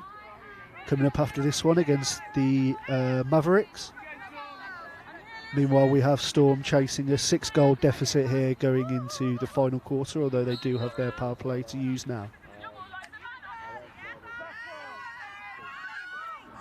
And it's Zoe McRae comes away with the early draw control, looking to get Storm going early. Chess Gray working behind, looking to work the crease. Simpson working in tandem. Looking to set some nice picks, give her the opportunity. Back to Fowler.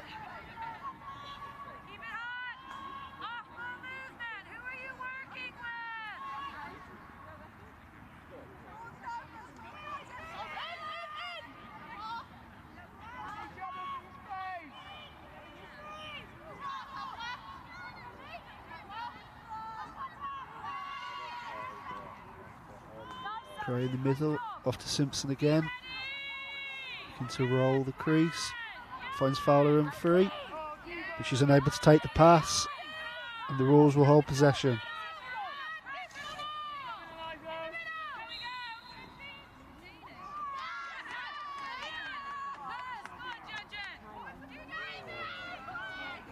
And the Royals have been penalised there. I think the keeper maybe came out and took it back in, and Simpson will get a good chance here. And she finishes down low.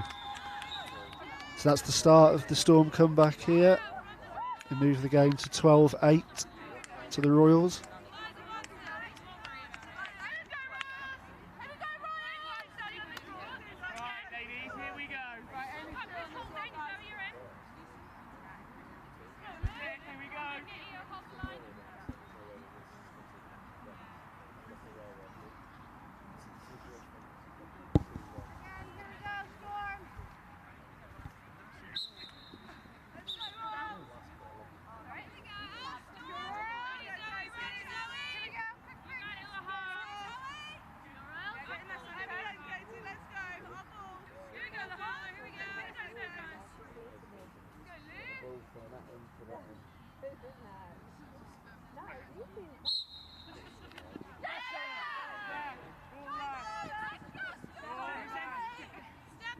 Good win for Coombs Roberts there.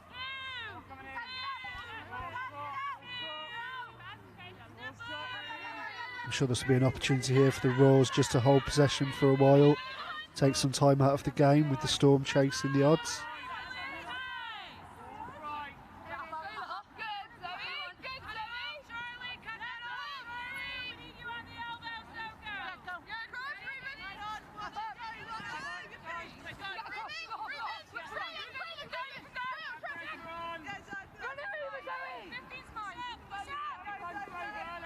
Debbie Thurs carrying the ball into attack here. Looking for options.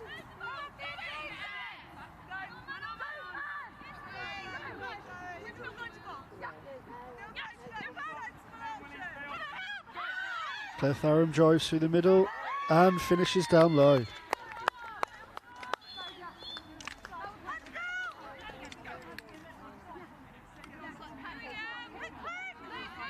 They were holding on to the ball, but she decided she was going to go for goal, drives, and finishes really well down low under Keogh.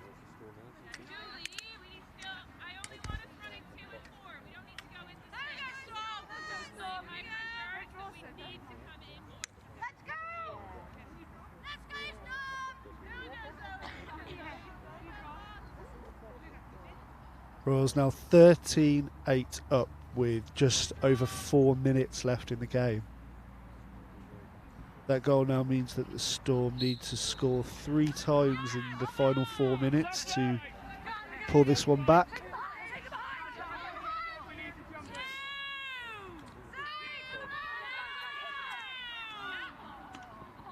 Nice save, Keogh, there from Mahovsky. Storm were looking to push an aggressive defence, and Emma Oakley can come out in transition. Long ball up towards Chesgrave. It's to find Simpson, but can't. And Simpson is called in the crease, I think.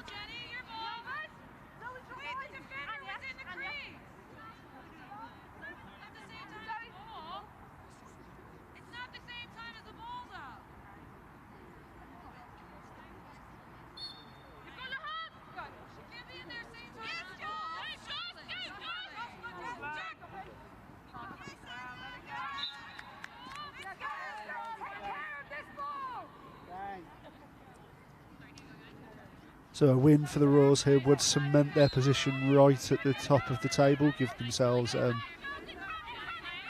good advantage at the top. I think they'd be 6 points clear. Juliet Wise is able to take possession here. Again, I think we'll see the Royals just take some time out of the game again. This defeat for the Storm gives a really lovely finish, and the combination we've seen time and time again today, Wise to Coombs Roberts, and a goal for the Royals.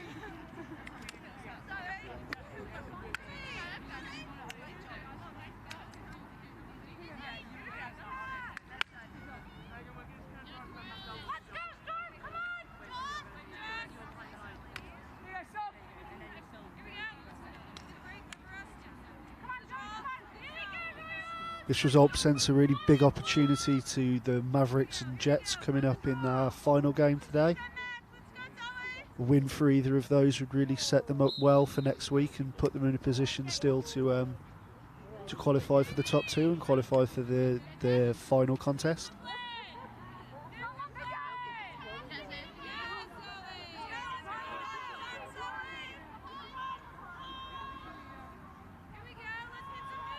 The next Sunday again at the University of Warwick, same venue. We will start again with the 6v6 in the morning before each of the teams play the one remaining side they haven't played in the tennis side. And after that stage, we will look at the league tables, and the top two will play in the final, and third and fourth will play in their third, fourth playoff. And there's a goal, gets Storm going again. Charlie Bergfist, really important goal there for the Storm. Need to set up for this draw quickly again. We've got just under a minute to go. May just be too much for them now. Good pick up on the loose ball though, Bergfist popped it off.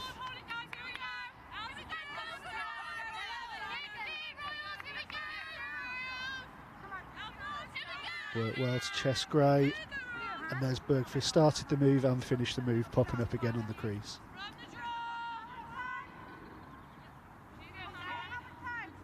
Storm need a really clean win off this draw, and they've got it. Pushed into Zoe McRae, up to Simpson. She really needs to look to attack goal here. And yes, Charlie Bergfist pops it off. And is that going to be a timeout call from the Storm? Try and stop the clock? No, that will be game. Well, a valiant comeback there from the Storm in the end, but they just ran out of time. The London Royals run out 14-12 winners. That means they have won both of their tennis-side games today, taking the maximum of 10 points. Added to their 4 points earned earlier in the six-a-side games. That puts them top of the table on 14 points. And the Storm will pick up a point for finishing just the 2 goals behind the Royals.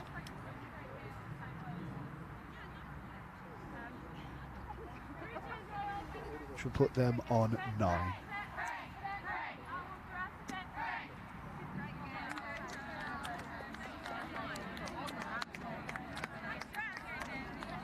So as we said, coming up in our final game is the contest between the Mavericks and the Jets.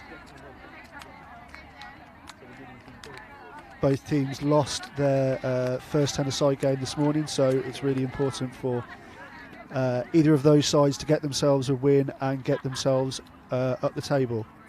So we'll be bringing you that game in the next 10 minutes.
And welcome back for the fourth and final game of this afternoon between the Jets and the Mavericks. Both teams were defeated in their first tennis-side game earlier this afternoon. The Jets going down 13-4 to the Royals, and the Mavs going down 13-2 to the Storm.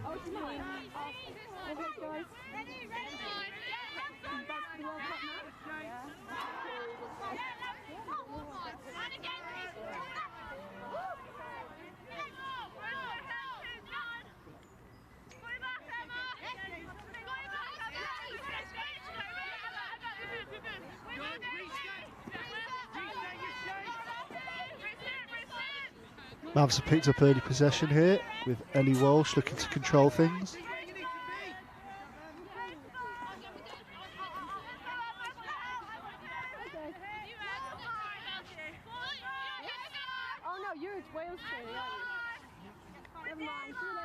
Build up slow at the moment, not much being offered up by the Mavs, but there's a little cut run there from Button and she twists and turns. It's just gone wide. Jets are able to pick up and look to come away.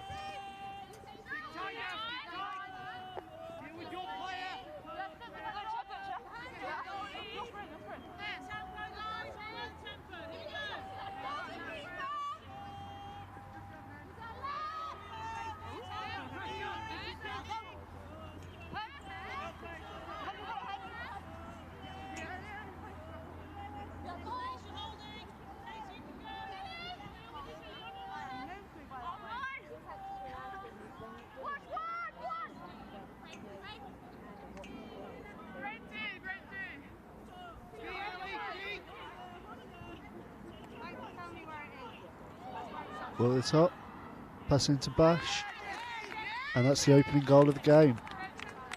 Jets go 1-0 up, Jesse Bash.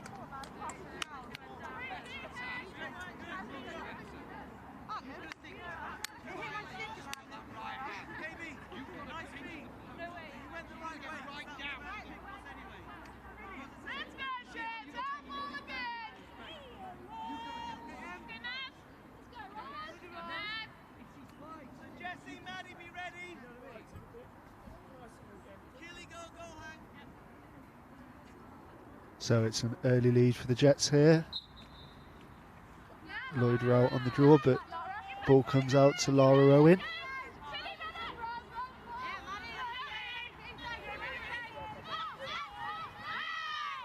Wu looks to charge through the middle. She's held up, but the foul is called. Push from 20, but I think it's been called just outside. Yeah, she'll head to the corner.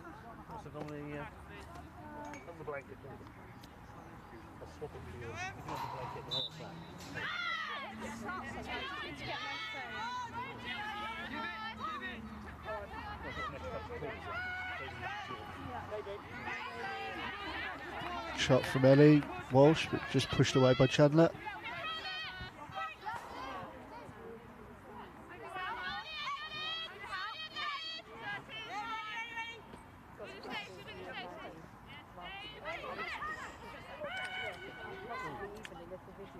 Foul drawn again in the middle there. That's Philly Stacey. I think Stacey Wright's been carded there.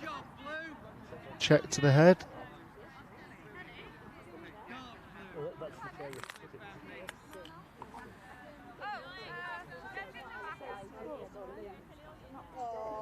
So Stacey gets the shooting opportunity. Down low, saved well by Chandler. Now, Jets are player down, but we'll see if they look to run the clock down, hold possession. They look to get it over the halfway. And into the attacking third.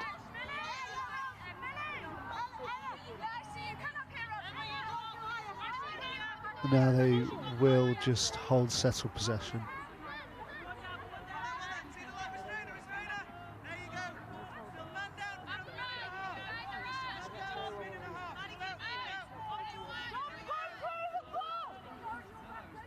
Jets keeping the ball high, not really giving the Mavs the opportunity to Try and double team the ball, try and put some pressure. You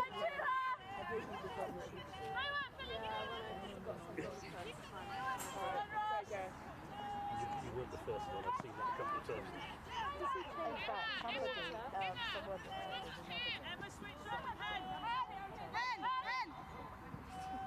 Out to Harper as the Jets penalty is approaching expiration. Harper dives in through the middle, good cutting run, but it's knocked out. However, she's been penalised, I think there, yeah. Given a slash against Lara Owen, and she will now take a penalty for the Mavericks.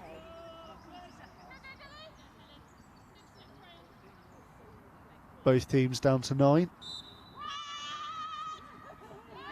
And Harper's able to double the lead for the Jets.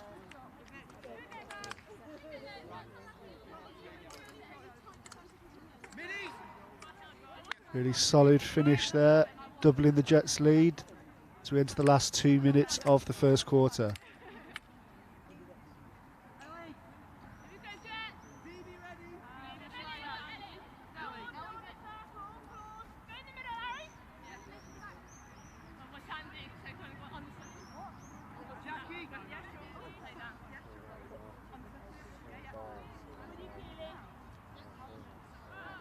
Lloyd Rowett and Pearson on this draw. Good pop up from Lloyd Rowett and she claims it herself. Looks to set the Jets off on another attack.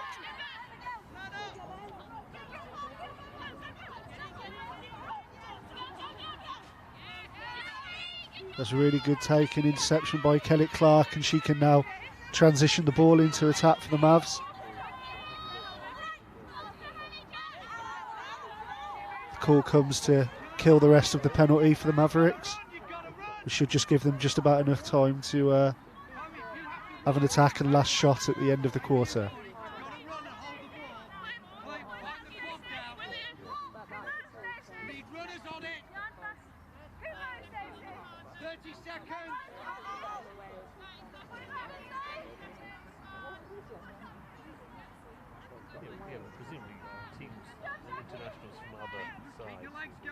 Jets pushing the ball hard. 25 left in the quarter.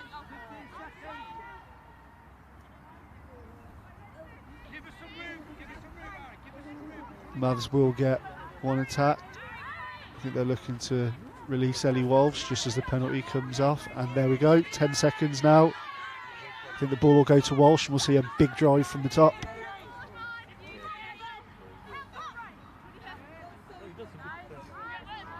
Unfortunately, they're being held up here by the Jets. Time is still running.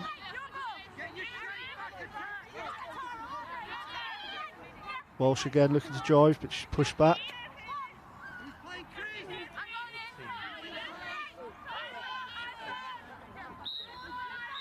And there is the end of the first quarter. Really solid defence there from the Jets, not allowing the Mavericks to get a shot away. As we reach the end of the first quarter, it's Jets 2, Mavericks 0.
how was the rest of your week?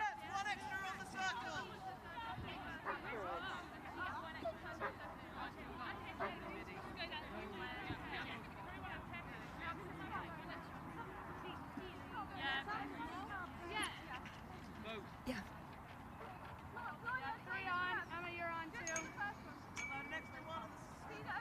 And we're back here for the start of the second quarter. The Jets holding a 2-0 lead over the Mavericks, and we're joined once again by Sophie Coombs-Roberts. Hi guys. Yeah, really excited to be calling this game.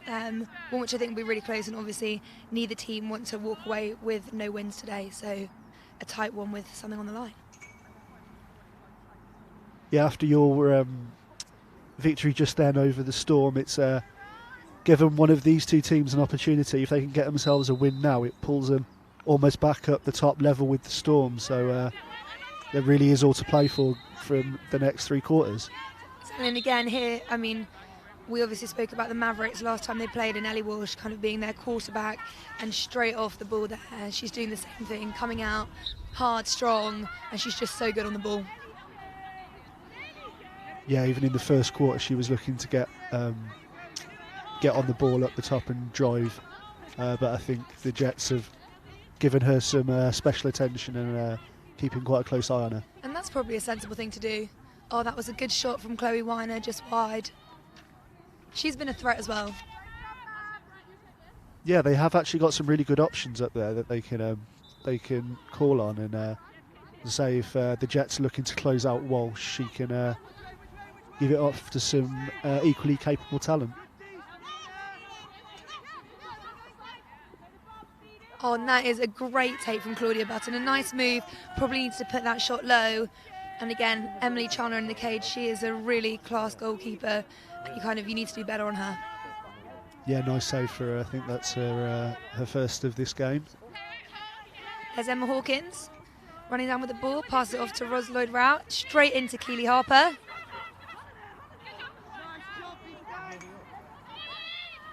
And that is a fantastic finish from Madison Jones. Lovely finish there from the youngster. You can see the run through the middle, and the pass just found in the perfect position. See how she's really so speedy coming in on this. Enough time for a quick low fake and pops it in. She does really well to take that as well. She had a couple of sticks come across her, and she kept her eyes on it, and that was a really good finish across the keeper. And it is really great in this Super League to see such a range of experiences. Some players here who've played in 4 World Cups. So Ros Lloyd-Rout, who's number 6 for the Jets, she's played in 6. And then you've got people like Maddie Jones, who's about to play in her first Under-19 World Cup this summer. It just makes the game so much more exciting.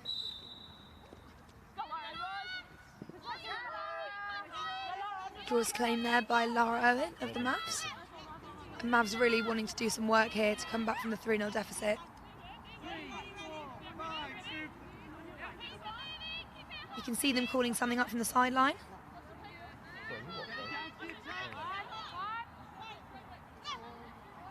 It looks like they're really trying to utilise the space here in the 6v6. Yeah, just a little bit too congested in the middle there. Wasn't really the pass on at that point.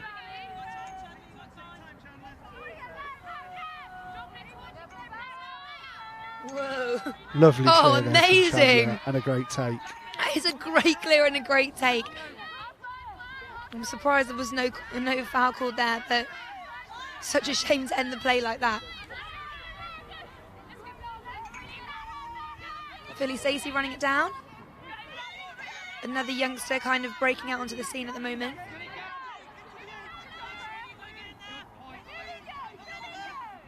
Yeah, been in around the under-23 and B team mix for the England team. Just looking to make that step up into a really competitive top senior level team. And I believe she's the captain of Nottingham University as well, who have got a really strong side and have been good this year. Yeah, they've put a lot into their development over the last 2 years, and Claire Farron been head coaching up there for the women's team. And here we see Hem Watson just streaming down the pitch of Scotland. Oh, that was a fantastic run from her. Usually, stays really far low back in the D, but that was a lovely run and gives the Jets the ball again. Oh, and that was a classic cut from Ros Lloyd-Rout. That's what she does best, and that's what she loves. We've seen her do that countless times, even just today, you know, just popping up there, moving. See how she fakes the side that she wants to go to and then pops back the other side. You know, fakes out the defender, and you know, from that range, she's not missing that one. We like to call that the Ros Classic.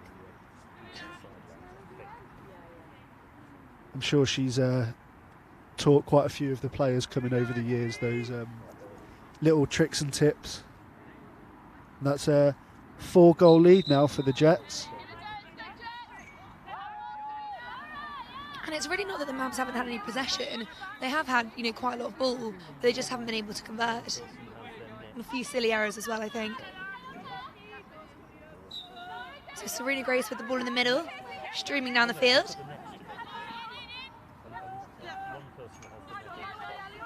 Another young talent is Serena.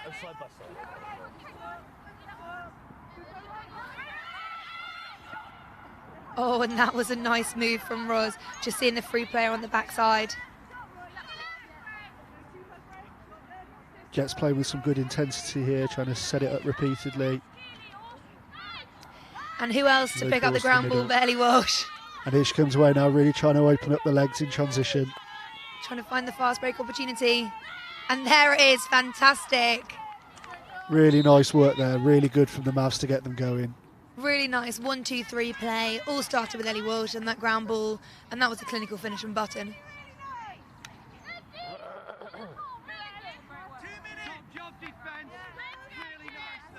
That is really, really lovely goal. One to get excited about.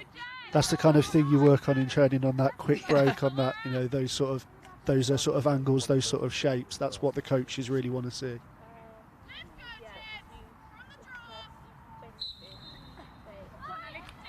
Ellie Walsh again with the draw control. She has been so good this weekend. Again, they try and force another feed into Button. They've been doing that time and time again. Yeah, just a little bit rushed, as I say. There was Weiner was open again wider if they'd have maybe just looked to put in one more pass. They'll do well to hold the Jets off here as well, as we have just under 90 seconds left in the half. And another finish from Ros Lloyd-Rout. Again, same position, same feed from Keeley. Just clinical, and that's obviously working super well from them, but the Mavs have got to start to think about how they can stop that. It's the same 1-2, but a lovely, lovely finish and a lovely feed. As I say, obviously coming from an attacker's point of view, I saw you and Julie Wise did that quite a few times in the last game. Yeah. Although from an attacking point of view, what do you think a defender can do to try and combat that sort of movement off the ball? It's really difficult. I think that, you know, the attacker's always looking for the defender to just turn their head, and when you see their ponytail, that's when you cut off the back. It's hard because as a defender you've got to watch ball and player, but kind of, I think probably if you can feel where they are, that's the best you can do, but it's a good move for any attacker.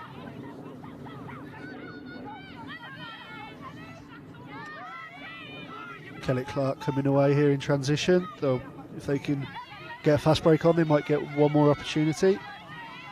And again, Helly Kellett Clark just really fending off that pressure. She's so strong between those lines. You can hear them from the bench shouting, "Take the shot."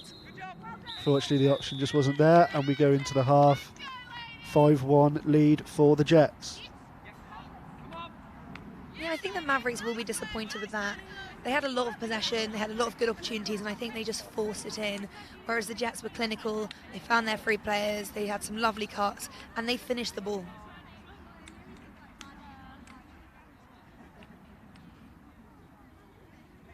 Oh, I think we're going to have a look at some of the highlights. Fantastic. So there you just see a feed from Katie Butcher down to Jessie Bash. Yeah, I think this was the first goal of the game, early in the first quarter. And again, that's just the Jets being clinical. Here, Keeley. Oh, that's a really good angle to see that run there from Jones. Yeah, I think that's maybe the highlight goal of the half for me. Just great vision. She sets off so early, even before the player who passed the ball was even in possession. And that feed from Serena Gross as well went through 2 sticks. That's a hard feed to give. And here I think we're about to see the Ros Classic. There you go. Yeah, the classic Keeley just twisting and turning behind, going left, right, just waiting for that run to come, and she picked it out perfect. And I think Keeley Harper, not someone that you would, maybe we've mentioned as much as we should have done. She's been so good from behind. She's really quarterbacked the attack and given so many great feeds. And there's the 1-2-3 goal finished off by Claudia Button to get the Mavericks on the board. Yeah, they'll be disappointed they haven't been able to pose a bit more of a threat in that attacking third. They've worked the ball well, but they've always just been missing that final pass, missing that killer pass. And I think they could be a bit more patient as well. I think they really have tried to thread the needle when it's not quite been on. Whereas there you can see, the player's got an open stick, she's got a step on the girl. Whereas I think the Mavericks have sometimes been trying to force it in when their sticks have been covered. we were talking earlier on about the use of the power play, and I think we saw in the last game in particular the decision from the Royals to take it in that third, I think, a little bit early and try and almost go all guns, and it probably paid off, I'd say. It sort of gave you that sort of, I think you scored 3 times off it. It gave you that sort of real cushion to defend going into the last. I think it's something you can be quite nervous about because you always want to hold it until the end where you can rack up your score. But in the second quarter of the last game, for the Royals, we had so much momentum. We'd kind of come from 4-2 down back to 6-4. We felt as if the momentum was in our favour, and it worked perfectly. And I think perhaps the Jets could look to do the same thing again. They're really on a roll, and take this now before they can get tired legs in the fourth quarter. Yeah, it is a bit of that, gamble situation. They could be happy with their 4-goal lead and just sit on it, or they could really look to push it home. And then similarly for the Mavericks, looking a little dejected at the moment. But if you look at a power play, they're only 2 goals behind. They could have a 2-0 quarter, and that would tie the game back up again. So it's something for them to think about, and it's something that they could try and use to their advantage. I think you're right, and I think it really would be a bit of a disaster for the Mavs if we see the Jets have their power play and they sit back, because then we could be looking at a hugely wide open scoreline, and that's something that's really hard to come back from in the last quarter. Whereas they really want to keep this competitive, so whether they put their power play up and Jets do too, or they both leave it, I think. It's obviously the coach's call, and it's a hard one to make, but they want to keep in this game. You can see the Jets are ready to play. They've it's not on your screens, but they've just coming out early. The momentum's with them, and they're going for it. Meanwhile, the Mavs trying to psych themselves up here for their last half.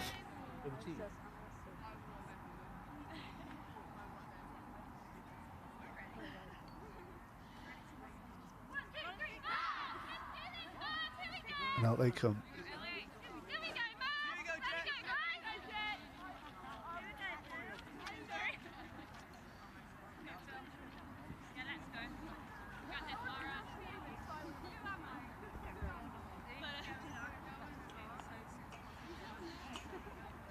So again, we've got Stacey and Lloyd Rao in for the first draw of the second half. Both of them very good, strong on the draw. Both opting to kind of self-draw it to themselves, which is a progression which has happened kind of over the past 5 years, really trying to be clinical and send it to yourself as opposed to out, which is exactly what we just saw happen there.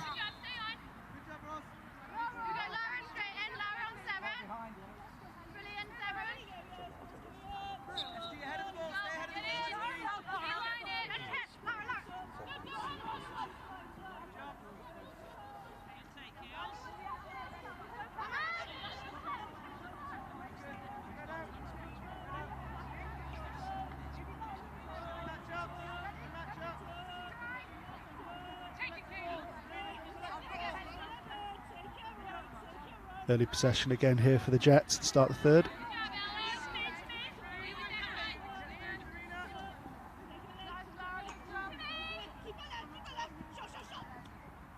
Oh, and that was a nice drive from Serena Grace, probably just needing to put that low. And again, a good save from the goalkeeper.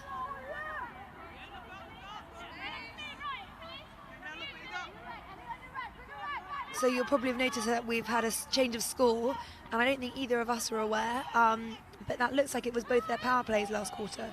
Yeah, I think we've just had a half-time. Oh, what a goal! That's a tough angle and a lovely goal from Keely Harper.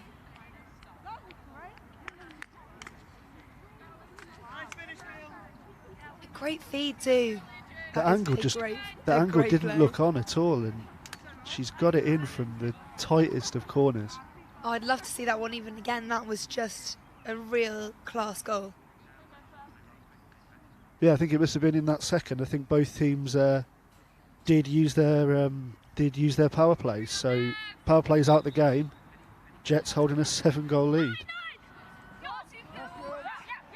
And that does leave the Mavs kind of with 2 quarters now to really try and push, go hard. A 7-goal deficit is not unsurmountable.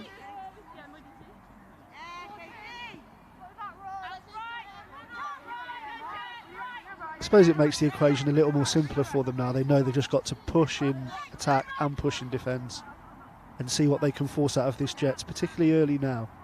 They can get 1 or 2, it might just set the nerves a little. So you can see here that the Mavs are playing 2 players in the hole, so a different kind of a 2-2-2 formation, which should help to create some more space up top for the drivers. But that's where, again, they're forcing the passes into those guys in the hole. Yeah, it just all closed up a little again and tried to force it anyway, and it didn't come out. And that, again, was a fantastic run from Hen Watson. We've seen her do that a few times today and just looking really strong on the pitch.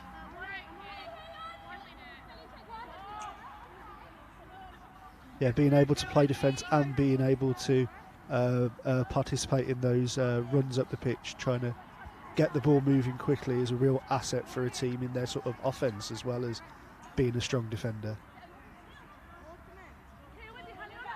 So we just see the Jets kind of really happy to ping the ball around, threaten, pull it out. They're in no rush.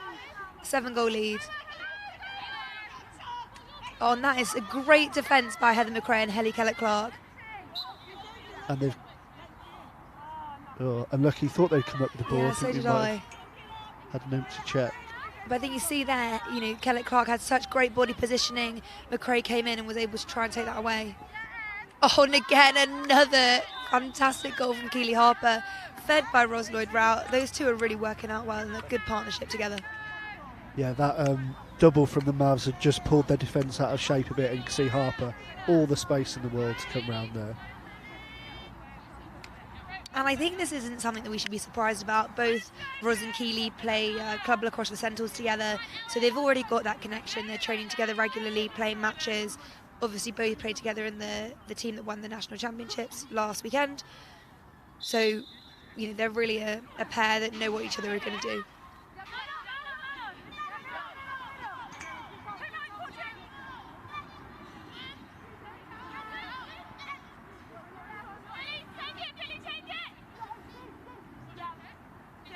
See Button from behind.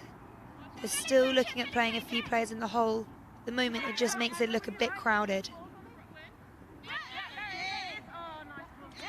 Oh, and a Really great dogged check. defence there. Emma Hawkins coming out with the ball. Great takeaway from Emma Hawkins there.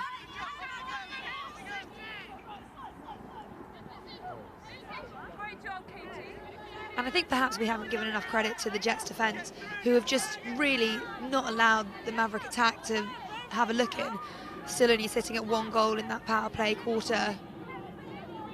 Yeah, they've held a really nice shape throughout, not really. Oh, another goal from Ros Lloyd-Rout. I don't know how many she's had today, but that must be 4 or 5. Yeah, she's tallying them up. I think that's 3 for this game maybe, and I think she got 3 or 4 in the first game as well. A few assists too. She is looking very strong. I think that's the experience, you know. Earlier we saw Emma Hawkins take away that great ball, run it down the field, Ros scoring these goals. Between them, I think they've got 7 World Cups between the two of them. You know, just really experienced, and bringing that experience to a mix of young players coming through. That's something that they'll all be able to learn from. Whereas I think the Mavericks are probably lacking a bit of experience. in the way that the Jets have got it.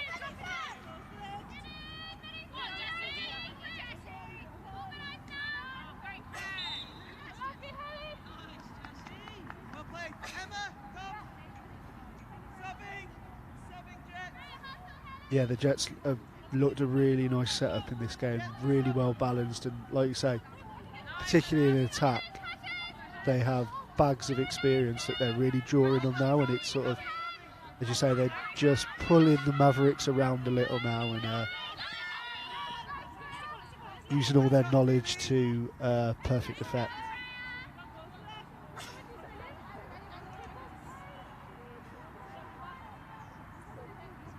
I think also, you know, with everyone talking a lot about women in sport at the moment, something we shouldn't forget is that between Roz, Emma and Keely, they've all got children, which is so impressive. The fact that, you know, both Emma and Roz have had 2 children, Keely's got 1, and the fact that they're all out here, star players for the team, I think is something which is super admirable and just fantastic to watch and know. I think we're going to get a card here. I think that'll be for a dangerous shot. Jones, yeah, dangerous shot. See how she just fired that shot into her player. No, absolutely. Especially for a player like Madison Jones to be able to play with some of the players on this pitch and sort of look up to them and see their sort of life experience. It's sort of, it means that the younger generation, you know, they have just sort of here over this weekend have some really top people to look up to as sort of people and sportswomen. Exactly, great role models, great chance to play together, but also some of them are really stepping up to the plate. Oh, and unlucky. I think the Mavericks were really lucky to get that ball back. From this angle, it looked like the goalie was probably closer. Yeah, Chandler really made a really hard run to try and get that ball, and she may be out of position, unfortunately, because of it, yeah. And there we go, we see Zimeng Wu's able to get the Mavs back on the board. That's a really... I think that was really unlucky from Chandler. I thought she had the chase. She was out of her goal circle. It was a quick pass as she was running to recover. It's a great finish from Z too, but I think Chandler was probably unlucky. And that's the end of the third quarter there. Jets holding a 11-3 lead over the Mavericks. Yeah, and looking really, really strong and in control of this match.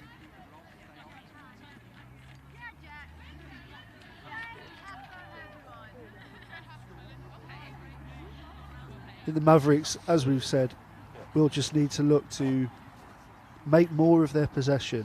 Don't give away the ball as regularly as they have been given away, because we've seen when the Jets do get the ball, they are clinical with it. They are, you know, they are finishing all their opportunities. So I think they'll look to starve the Jets of the ball, starve them of possession, and see what they can pull back. I'd like to see the Mavs changing up the tactics that they're doing a bit in an attack.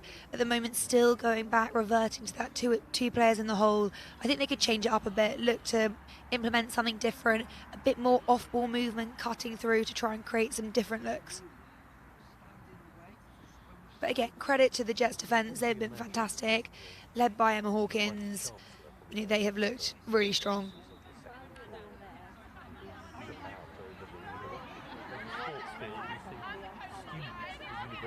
Yeah, quite often it's an old cliche, but you know, everyone looks at the goal scorers, but really the big work is quite often done in the defence in these sort of tight, high-quality games.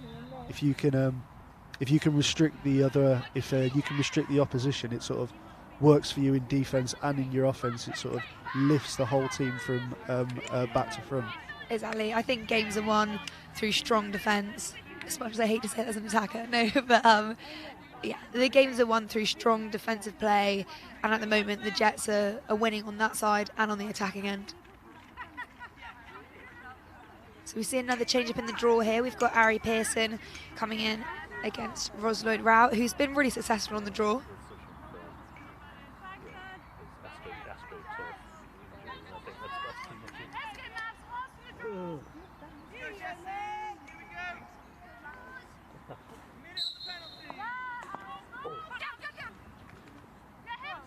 Oh, I'm surprised not to see a call there as well, but that's a great job, changing the draw up, putting someone different in, and now we see the Mavs have come up with it.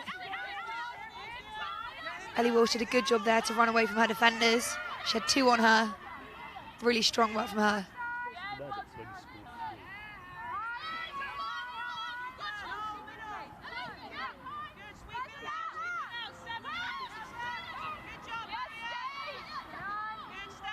Mavs looking to get a goal early, just looking to force the ball into the middle, and they have got open. Oh, unlucky. I think that was a nice lip from Katie Parrish. Again, a bit of a push there. So Hem Watson gets the ball again. It'll be interesting to see if she tries to run it down the pitch, as she's done a few times this weekend. Yeah, I think the Mavericks should look to get across her quite quickly here, see if they can close her out, although they are just repositioning her a little more favourably. But she opts to pass it back. They've got a goalkeeper switch here, so we've got Flick McCullum who's come in to replace Emily Chandler.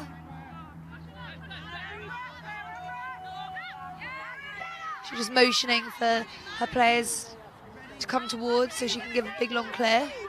Yeah, we'll see if she's got that Chandler clear in her books as well. And again, this is one of the New Zealand players that we've been talking about, that's Stacey Wright with the ball. That was unlucky. You see, she's usually a defender, and as she ran it over the line, it wasn't an attacker or a midfielder who came back to relieve her. So, unfortunately, the Jets have got an offside called against them. They've got a couple on the right side here. Jets scrambling to get back.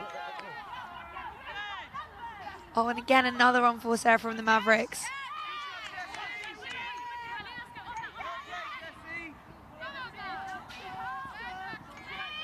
And the Jets are back on attack. Ball's with Keely Harper on the elbow. She passes it up. A couple more loose passes, but I'm sure Lloyd Wright will just look to calm things down a bit now. And I think, you know, as we've been saying, all the teams have played 3 6v6 games and already another 10v10. So you can start to see that legs are going a bit. Skills are starting to get, you know, a bit tired, but the girls are just pushing through for this final quarter. Yeah, it's been a real long testing day of action. I'd say probably a very enjoyable one as well. I've got to say, I'm pretty happy to be sitting down and not having to play another game now. My legs are tired. Ball's with Jessie Batch behind. Again, she's quite a facilitator usually, so she's probably there looking for the feed. The Jets in no rush to score now.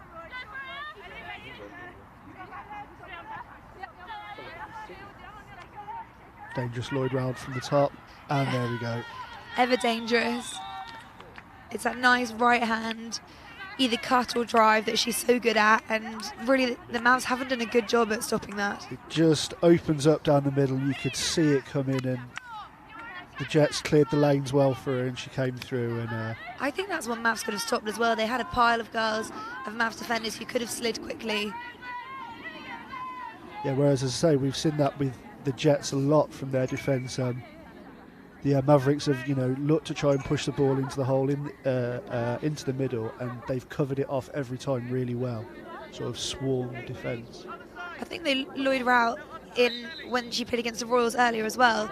I don't think that the Royals did a particularly good job. You know, we didn't do a great job of cutting her off in the first quarter and the first half, and then when you start to realise we made the adjustments, whereas I'm just not sure the Mavs have been able to make that adjustment to keep her off the score sheet. And there we go, Mavericks have had a turnover. Let's see if they can insert some energy into this play. Again, Walsh carrying it down the field. Hands off to Weiner. He passed it behind to Parrish. This movement looks nice from the Mavs. The same ball into the middle. Unfortunately, Button can't roll her marker. It's back out to Stacey.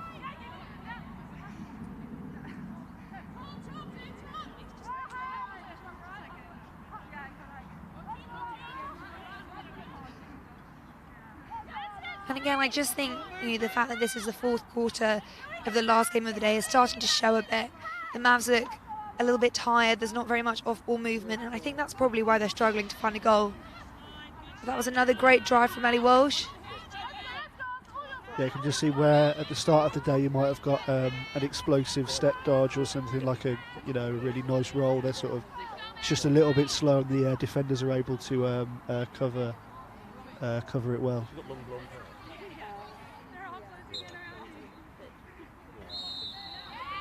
Shooting space call there.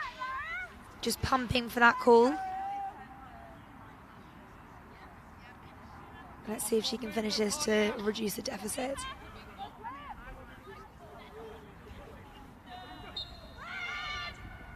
Great crash in there by the Jets. Oh! Well done. I think that was a good decision from Owen not to take the initial shot. She didn't have a lane to goal anymore. The Jets covered it perfectly. And then here they just give her that lane. She looks like she's not going to take it. And that is a lovely bounce shot. Yeah, once they got the initial defence over, I think they thought that she would turn and pass it back off, but she didn't. She just looked to recycle, and a really nice finish from her there. I think that might be her first goal today as well in the tennis-side games. And that is a really tricky shot for a goalkeeper to save. If they're those goals that bounce off the ground, they come up at strange angles, and that's really how you can trick the goalkeeper out. Oh, and a lovely draw control there by Emma Hawkins.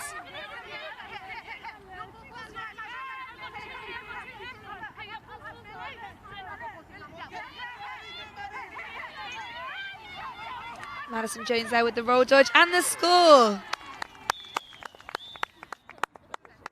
That's some real quality there, that finish.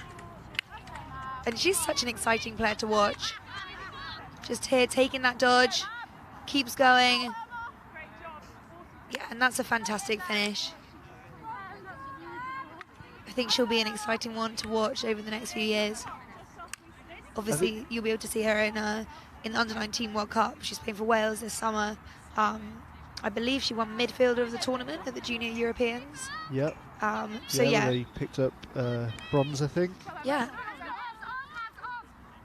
Yeah, and I think that is a classic example of somebody who has developed and learned just from today's play, Oh, unlucky. Turning up at the start of the day, may have seen, a lot of players older than her with a lot more experience, and you take a little step back, and as the day's gone on, she's really come into her own. And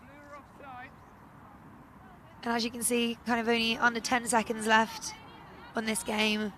The Jets have been fantastic, haven't they, really? And there goes the final whistle.